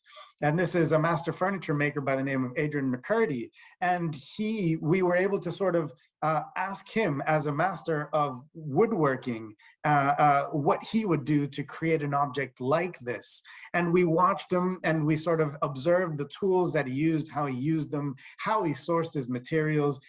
You know, there was an interesting thing about he needed the curve of the wood to be just so. He needed a tree that was bent naturally. He couldn't bend the wood. And so he had to wait until some storm damage downed a tree that had the perfect curvature. And that's how he created the arm. And this was the final project. And we got so much out of observing this artist, this craftsperson, work his way through from an image to a final 3D object, that we decided to keep running with that in future phases of the Glenmorangie project. The next phase of the project was called Creative Spirit, and it was completely based on this idea of, instead of sort of commissioning new research on the archaeological collections, is actually approaching artists and craftspeople, again, with no training in archaeology, to sort of challenge them to recreate objects just from an image. You know, so the first one that we started with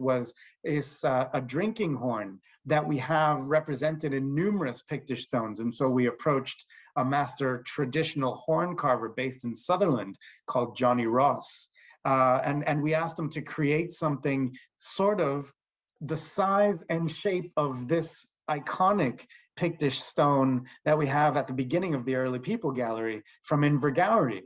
The size of it, he said, would have to be a kind of cattle that doesn't exist in Scotland anymore. It may have existed in the sort of 6th and 7th centuries in Britain as sort of if you know anything about sort of extinct species, this is a relative of the aurochs, a sort of ancient breed of prehistoric cattle. And the only thing close to that is he identified as this cattle, longhorn cattle, that is now only found in Central Africa. So he was able to source one of those horns and use it as the basis of his design. I can't really get into all that we learned from watching him do his work.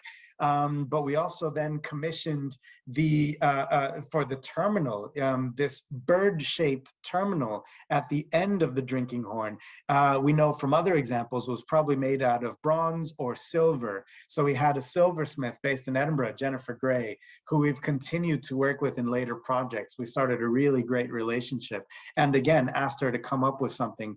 And it was fascinating because she is a contemporary jewelry maker and artist, and she teaches at Edinburgh College of Art. And she did a sort of combination of ancient and modern techniques, 3D printing, but the final casting of this using the lost wax technique is exactly the way that these objects would have been cast in early medieval period. And this is the final product, the silver mount at the end, the gigantic horn carved by hand and polished.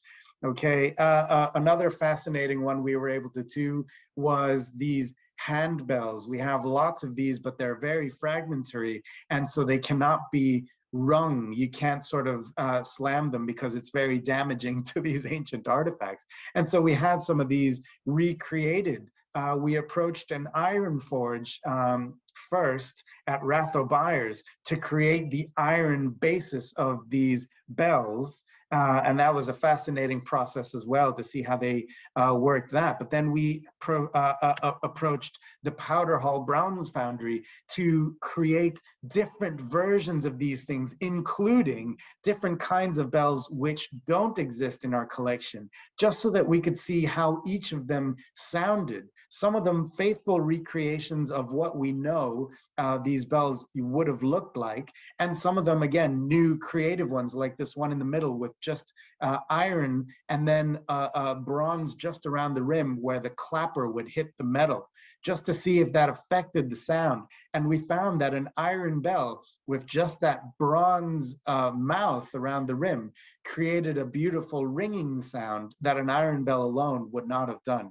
All of this sort of begs new questions about the sort of acoustics of these bells and how they were used, but also for an archaeologist, it was just interesting to see how much mess the process created. In archaeology, when we're looking at the site where these things are made, we're left with all the rubbish, we're left with all the debris. And it was really fascinating just to record how much stuff came off of it during different parts of the process. So that was really valuable for us when we only have either the finished product or the debris from making it. And these things are just absolutely beautiful in their own right. And they really tell the story. You can see hammer marks and tool marks and fabric imprints. You can see all the different processes written into the material in a way that doesn't always survive. Just a couple of things here. I can only run through a couple of other recreations. We had a leather satchel where we have depictions of it, these monks with their hoods carrying satchels. We only had scraps of leather remaining. So we had a contemporary a leather worker, Ian Dunlop, who's based in Edinburgh again. Again, I can't really go into how much we learned just from watching, but there's one thing that really jumped out. This curved knife that he would use to cut the leather is something that we famously have only discovered in a recent excavation at Port Mahomack. This is an iron version of almost the exact same thing used to cut the calf skin that they used to make vellum for illuminated manuscripts, the calfskin pages before we had paper. And it's the same kind of tool used then as is still used today. There was just this lovely resonance. And if we could capture that in a future display, I think that would be almost as valuable as having the finished project. And there's our venerable curator / model, Martin Goldberg, modeling with his hood on what the finished satchel looked like. We also branched out into a few digital recreations when things were too expensive to actually recreate. Things like the Traprain Law dish. It's a gigantic dish about 1/2 meter wide to create that much silver, to use that much silver. We approached a silversmith and they quoted us something in the 5 figures. And we thought, let's sort of do this in a different way and reconstructed it using computer graphics, essentially, which gave you a real sense of how this would have looked in this sort of ocean of silver that this dish would have created. We have a beautiful animation that I can just send you. I can ask you to sort of search for this. It's called the Hostage Stone from Inchmarnock. It's hosted on Vimeo, and so I couldn't, unfortunately, embed the video into the PowerPoint. It wouldn't let me. But it was basically a slate carving of what looks like a Viking taking a bishop or a monk as a prisoner. And we had a digital animator reconstruct it and sort of make it move, and we put that up online. It's the kind of thing that can be used in schools. But that brings me to one of the limitations of this approach that we've created. The Glenmorangie project, by the nature of the sponsor, by no fault of their own, they are a drinks company. And that means we can do only very little outreach to schools and underage groups. Because of that, we can't be seen to be advertising whiskey to children, basically. And so we've been working with people in the craft community, but we haven't sort of approached as many sort of students and school groups to see how these objects could inspire people outside of the museum visiting audience. So it's just one of these limitations. I just want to draw attention to one last thing, and this one is one that I've personally been involved with. For the last phase, the current phase of the Glenmorangie project, we've approached a silversmith to carry out a new work of art, not a recreation in this case. What we did for the first ever Glenmorangie commission was invite a master silversmith, Simone ten Humpel, who's based in London and Munich, who's just a fabulous person as well. We invited her to the museum. We showed her all of our Viking Age and early medieval silver work that she could. In one case, we actually got some of these objects out. They were sturdy enough, and she was being supervised by the curator here, Martin, that she could actually feel the weight of this object and sort of see the silver. And in turn, she gave us a lot of her knowledge of silver, and she made us look at these objects through the craft worker's perspective in a way that has really changed how I understand these objects. She invited us to a workshop at the Glasgow School of Art where we were able to take some undergraduates and some postgraduate students at least and sort of have them work with this master silversmith while she taught us, the curators, how to work silver. And this is, you know, the smallest bit of silver ring that I could make, and it was really embarrassing. And she made a lot of fun of us in front of the students and the staff, which was just great fun. It was one of the highlights of my job here, but it really gave us, the curators, a sense of how this stuff was made. And again, it's about changing our perspective. She then created a work of contemporary art in steel and silver and gold, and is now on display. Adrian, yes. hello. Sorry, I'm just going to have to ask you to just bring this to a close soon. Okay, thank you. That's all. Okay, that's all I wanted to say. Just to give you a sense of the limitations and opportunities here. Once again, the biggest limitation has been that we haven't been able to put this stuff on permanent display, except for the most recent one. And again, a limited amount of outreach to schools and young people, as we've heard, is something that we'd like to do more of in the future. Okay, thanks for your time, everybody. Thank you so much, Adrian. That's brilliant. What a fantastic approach to looking at, you know, the huge variety of things that we see on our medieval stones. That's absolutely brilliant. If you've got a question for Adrian, post it in the chat, and we'll come back to Adrian in the general session that Rosie's going to chair at the end. What we're now going to do is, at these events, if you've not been to one before, we like to take a little bit of a feel of the room and see what's going on. And we're going to actually just do a little bit of polling before we move to the 1 minute mayhem. So I'm going to ask our tech member of the team, Tessa Till, who ably keeps the whole thing afloat every time we do these community heritage conversations, to help me out here. Hi, Tess. Are you there? I am here, yes, thank you, Neil, yep. So I think the first thing we're going to do is we like to see if we can find out where all our audience is from. So it's just a wee bit of fun. I'm gonna share my screen. There'll be a map. I'm really sorry, I know there are people from further afield than the UK and Europe, but I didn't have time to then add additional worldwide countries to this map. So apologies if you're out with this area, but you can write on the map. So I'll just share my screen. So hopefully you can see that. And there should be a little button on your screen somewhere that says annotate, and you can mark on this. So if I do it, I can use what's called a stamp, and I'll just put a little star where I am here. So Tess, are we using the little sort of pen icon?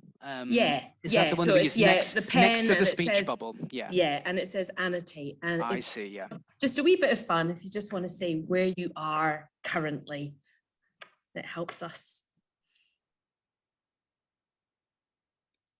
Okay. I'm not going to narrate this in case my my geography puts me to shame. It's oh, everyone's in Lerwick. No, they're not. Not yet. Oh, we've got a love heart over in the west. Thank you, Emma. Oh, it's. Oh, some people are struggling to find the annotate button, Tessa. Okay, it should be on your menu, either that or there should be a little button with 3 dots that says more, and it might be under that on your screen. So there should be a button that says chat, share screen, annotate, and if you click on more, that's where you might find it. Depending on Emma is suggesting that hers was in the view options at the top of the screen. Okay. Okay, it depends whether you're on the actual app itself or whether you're joining via the web. So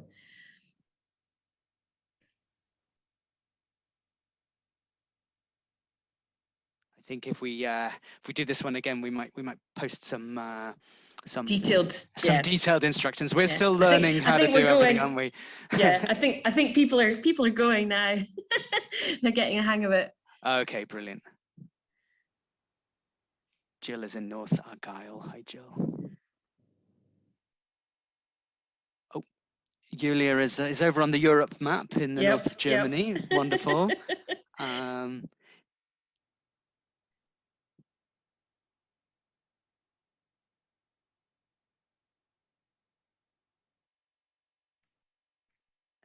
we'll just give you another minute on this.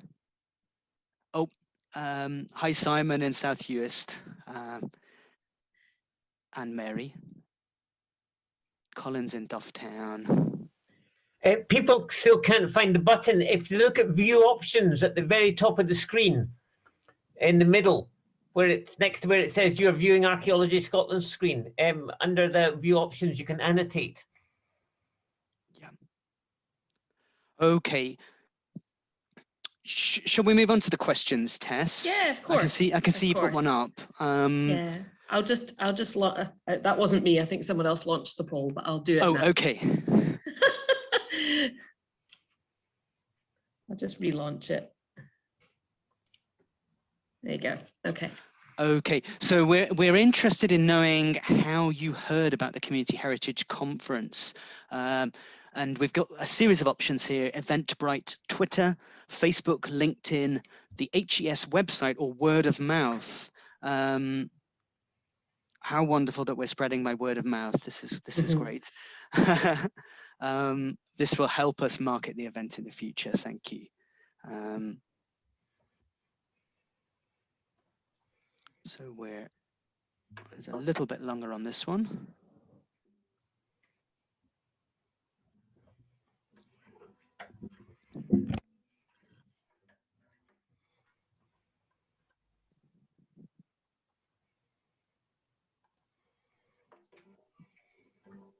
And if you did hear about it by word of mouth, please do pass it on by word of mouth for our future events. That would be wonderful. So are we done with that one, Tessa? Yeah, that's it done. Okay, yeah. Great. And is that our only question today? Yeah, that's our only question. Our only question. There you go. Yeah. It's not too painful. Okay, so without further ado, then let's hand over to my colleague Eve Boyle for our regular slot, 1 Minute Mayhem. Over to you, Eve. Right, hello again, everybody. 1 Minute Mayhem. Most of you know the drill. It's a 60-second soapbox. You can get up and say anything you like about anything heritage related that you like. You might, if you're being in your bonnet about something, you might just want to flag up a website or a project or some event that's coming up that you might like to share. As I said at the beginning, we didn't have any volunteers at all, but I think one person has stepped forward. We'll come to her in a second. Normally, I should say that we get quite polished 58-second performances, but really that's not necessary. You don't have to fill the minute. There's no, if you just want to share something, then please do. And really, if like Janos, you are inspired to perform something, then feel free. If you've got some kind of heritage related song or something you'd like to sing us, then we'd love to hear it. But I did say that I would do one, and I'm not going to play guitar for you. I do have a brief thing to do. I'll time this on my phone. Could Tess put up my slide? And I will time myself, and at the end of the minute, if I'm overrunning, I will ring a bell, okay? Or in this case, my Nepalese ringing bowl. I need to find the timer again. It's because it's gone. Timer. And my minute starts now. And this is really completely unrehearsed. I just put this slide up there, got the slide together this morning. I just wanted to flag up for you where to find out about the Community Heritage Conversations on the HES website. You want to go into advice and support. The address is historicenvironment.scot. You look at advice and support, and then there you will find the communities tab, and that opens up a button there which takes you to the Community Heritage Conversations page. and we'll be putting information about forthcoming events in there. The next one is at the end of July, and that is the Young Persons Edition. If anybody has got any ideas or wants to offer a talk for that, then or has got something the theme you'd like us to pursue, then please get in touch and let us know. I'll also say while we're here, I won't say anything because I'm out of time. Right, that's quite enough of me. I think Jackie Lee has offered to give a talk. Is that right? Is Jackie? Yes. Yeah, Jackie is. Yep. Hi, Jackie. Okay, well, just keep me, ring the bell when it's a minute, okay? In case I just speak longer. Jackie, I'll just say Jackie is from Artemis Scotland, whose website say that they are leading providers in the world of costumed interpretation. Are you in costume, Jackie? Well, I'm not today, and that's not what I'm speaking about. I'm wearing my other hat. I'm a trustee of something called the Association for Heritage Interpretation, and I'm part of the awards committee, and we're running our Engaging People Awards at the moment, and we're looking for nominations for young interpreters aged 16 to 21. You'll find the information. I'll put it again in the chat box. We're also looking for nominations for what we call our Lifetime Achievement Award for people who have been involved in heritage. They don't have to be involved forever or anything like that, but it's to recognise excellence in interpretation. And we're really focusing this year on engaging people in heritage. So I would say just about everyone here could in fact apply for it. And I'm sure you've got lots of young people who've been involved in your projects and that you could nominate. And it's available until the 31st of August. And the nomination will be announced at our conference in November. So perhaps I could come back then and tell you who won. Please do. So please do come along. Oh, that's me. Oh, well done. You've beaten the clock by 2 seconds there. I think we have another volunteer. Have we got? Is it Rosalind? Has said. Hi. Hi, Rosalind Watson. Hi. Yeah. Welcome. I'll just have to reset this clock. There we are, and your minute starts now. Hi everyone, thanks for letting me speak. This is my first time coming and I feel really welcome. Thank you. So I am doing a postgraduate degree in World Heritage Studies. My background is in tourism, and I'm looking at community heritage and tourism relating to World Heritage sites, and I'm looking at the nomination for the Zenith of Iron Age Shetland. I have a few questions. I'm finding it really hard to get anywhere in the heritage field to get interviews or anything. So if anyone had any advice, that would be great. And I also just wanted to ask about, you were talking about the young people, your initiative there. I'm 27. I started my career a bit later. I worked before. Does that count? Does 27 still count as young? I don't feel it after this year especially. But yeah, so if anyone has any opinions on World Heritage tourism and communities, I'd love to hear it. Thank you. Well done again, just within the minute. Thank you very much. I think, is there anybody else, or is that us? Thank you very much to both Jackie and Rosalind for stepping forward. Well, Eve, we've got Colin McDonald and Janos also have their hands up. Oh, right, sorry. I don't see them on my screen. Colin, then. Colin. Just give me 2 seconds here.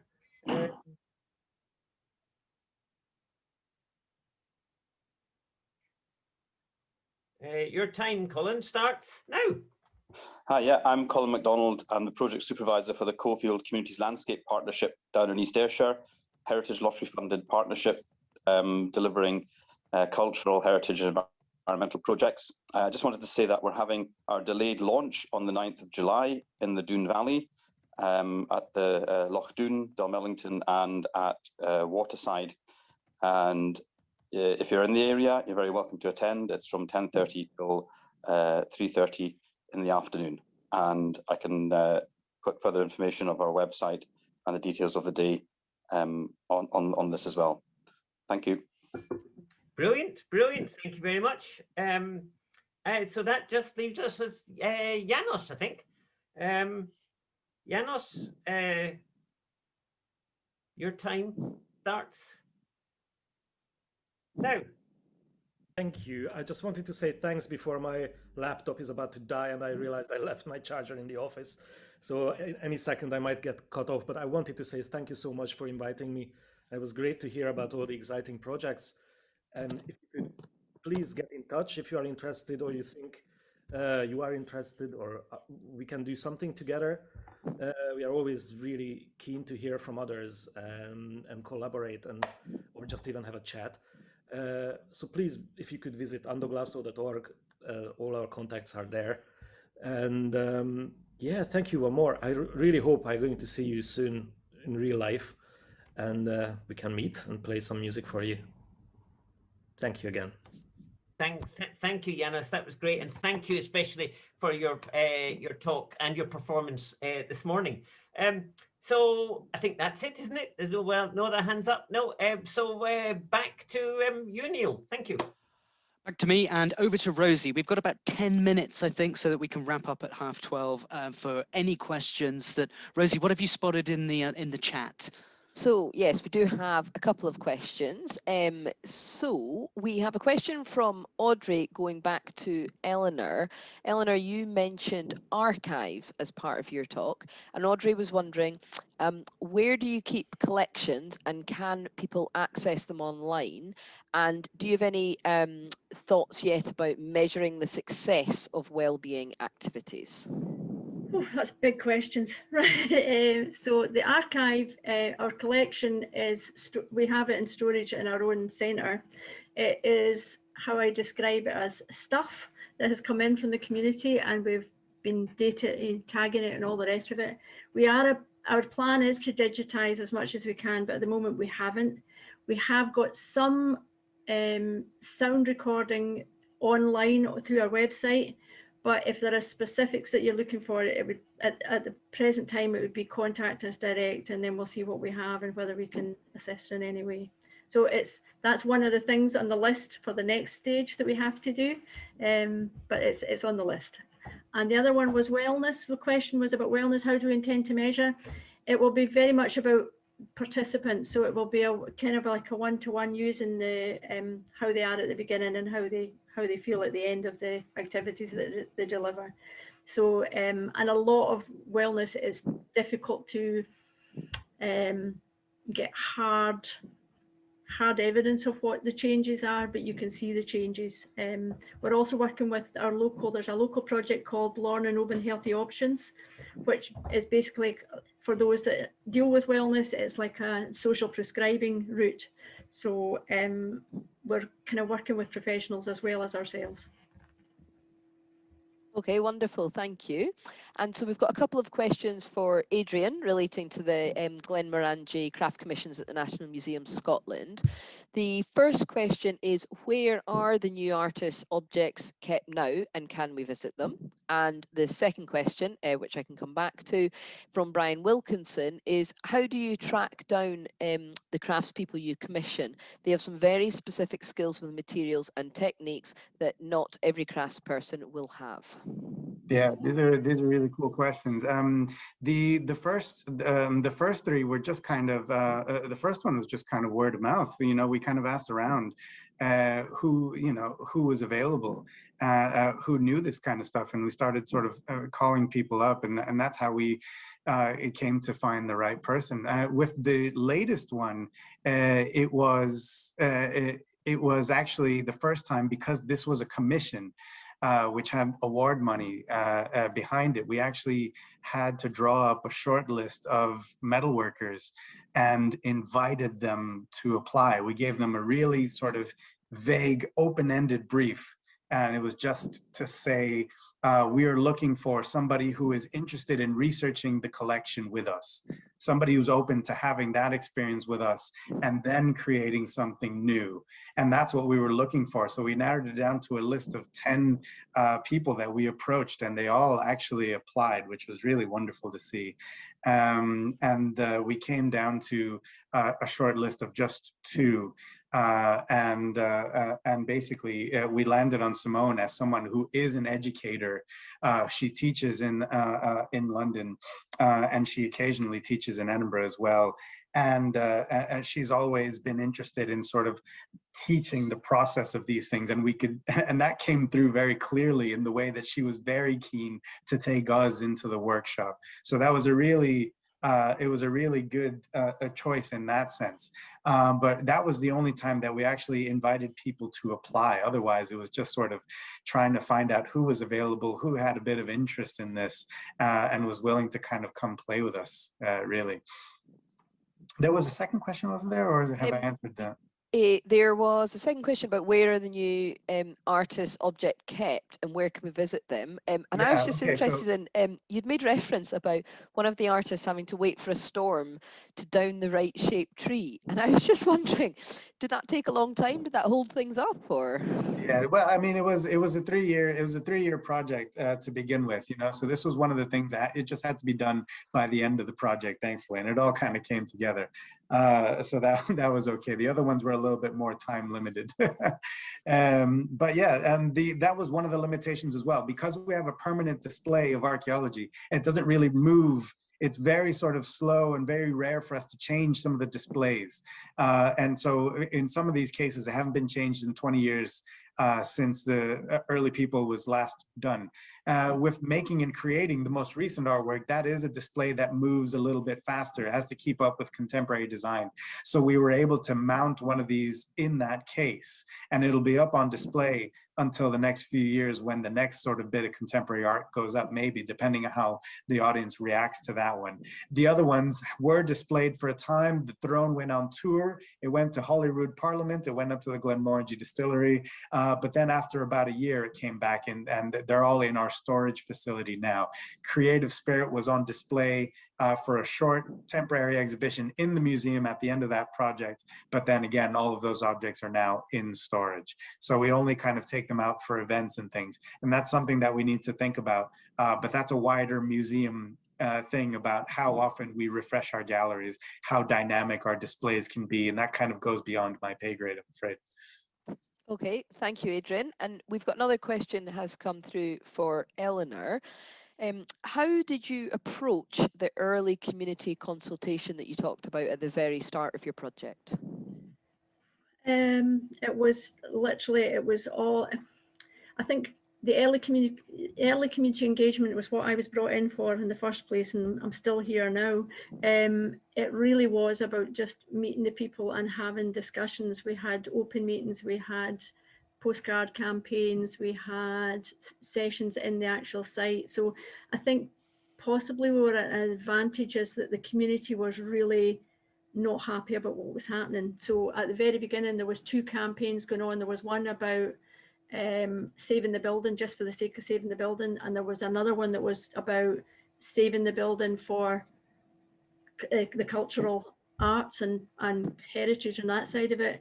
And I think it all came together when I saw it coming together really well when one day I went in and our site has got railings around it, and the site was covered in ribbons, and it was somebody had taken a poster and just put on it, put your trust in the trust, which was Open Communities Trust, put your trust in the trust, show your support with a community ribbon, and they put the railing was covered in ribbons, and that then gave us a platform then to start to engage with the wider community about what else is happening. But it's all about this, talking to people. Yep. Okay, thank you. And we've got time for one last question, which is, again for Eleanor. You had listed, you showed a shot of lots of online activities where you had to quickly pivot with COVID. Are you able to sort of give an example of what you think was possibly the most successful online activity and why? They were all pretty successful, to be honest. It was about talking and listening to people about what they were wanting. So one that was really successful, which I was actually quite surprised at being successful digitally, was our Heritage Blether. So pre-COVID, we had once a month, we had a session on the centre where everybody came in, and we had a kind of like a reminiscence afternoon. We showed slides of pictures, started conversations, sort of the then and now conversations, and it was majority was older people, and it was very much a social occasion for them as well. We took it online. I hosted it, and we've got a local who's got a massive amount of photographs, and he did the photographs. It was very off the cuff, and I mean off the cuff. We started with an average of about, in the building, when we were in the building, we had an average of about 25, maybe 25 at a heritage blether. It was 25 to 30 was an average afternoon. When we went online at points, when we were doing things online, we were getting 50, 55, 60 folk coming to those events. And I think the bit for me was that it was, the age range changed as well. We got a wider demographic coming to the event, and we got a wider area coming to the events. But I think, yet again, I'm going to go back to the same thing. It was about making it easy for people to engage, making it informal, and actually just what you've said here, you know, we're learning here today. We don't know how to do, that's not really what it was about. We're all in this together, so let's just see what we can come out of it. So I'd say that was the most successful online. We had great difficulty, and I don't want to too much time, but we had great difficulty persuading our tutors to actually move online. And to get around that, our own staff went through digital training. We went to Historic Environment Scotland actually to get some support with that. And their staff showed us some tweaks. They then got the experience to then speak to the tutors to give the tutors confidence to go online. So that took a bit longer, but I think it was, again, it was just making it really informal, and it's either going to work or it's not. And probably our biggest success, if we're talking about numbers, our biggest success was Eurovision. We did Eurovision online. We made it to the national TV, so I think that was probably our biggest success. Wonderful, thank you, and some great inspiring ideas for everyone to take away. So that's the end of our discussion session. If anyone's not been having a look at the chat, I would definitely recommend that you have a look at the chat. There's some good suggestions there. Emma Scott from Surf Award, is just flagging up the Surf Awards, so worth having a quick look in the chat before the event ends. And I will now pass over to Neil for close. Thank you. Thank you so much, Rosie, and thank you, everybody. I think you all get 12 points for today.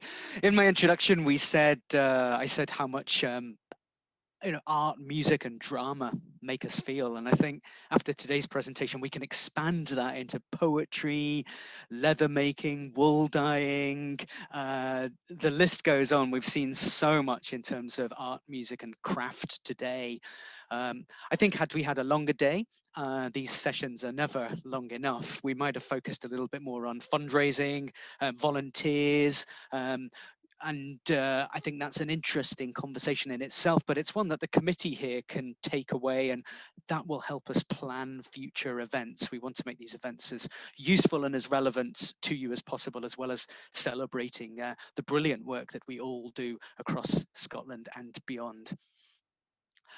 What I want to also tell you about just now before we close is our next Community Heritage Conversation is on the 31st of July. And we're designing this one especially for young people to attend.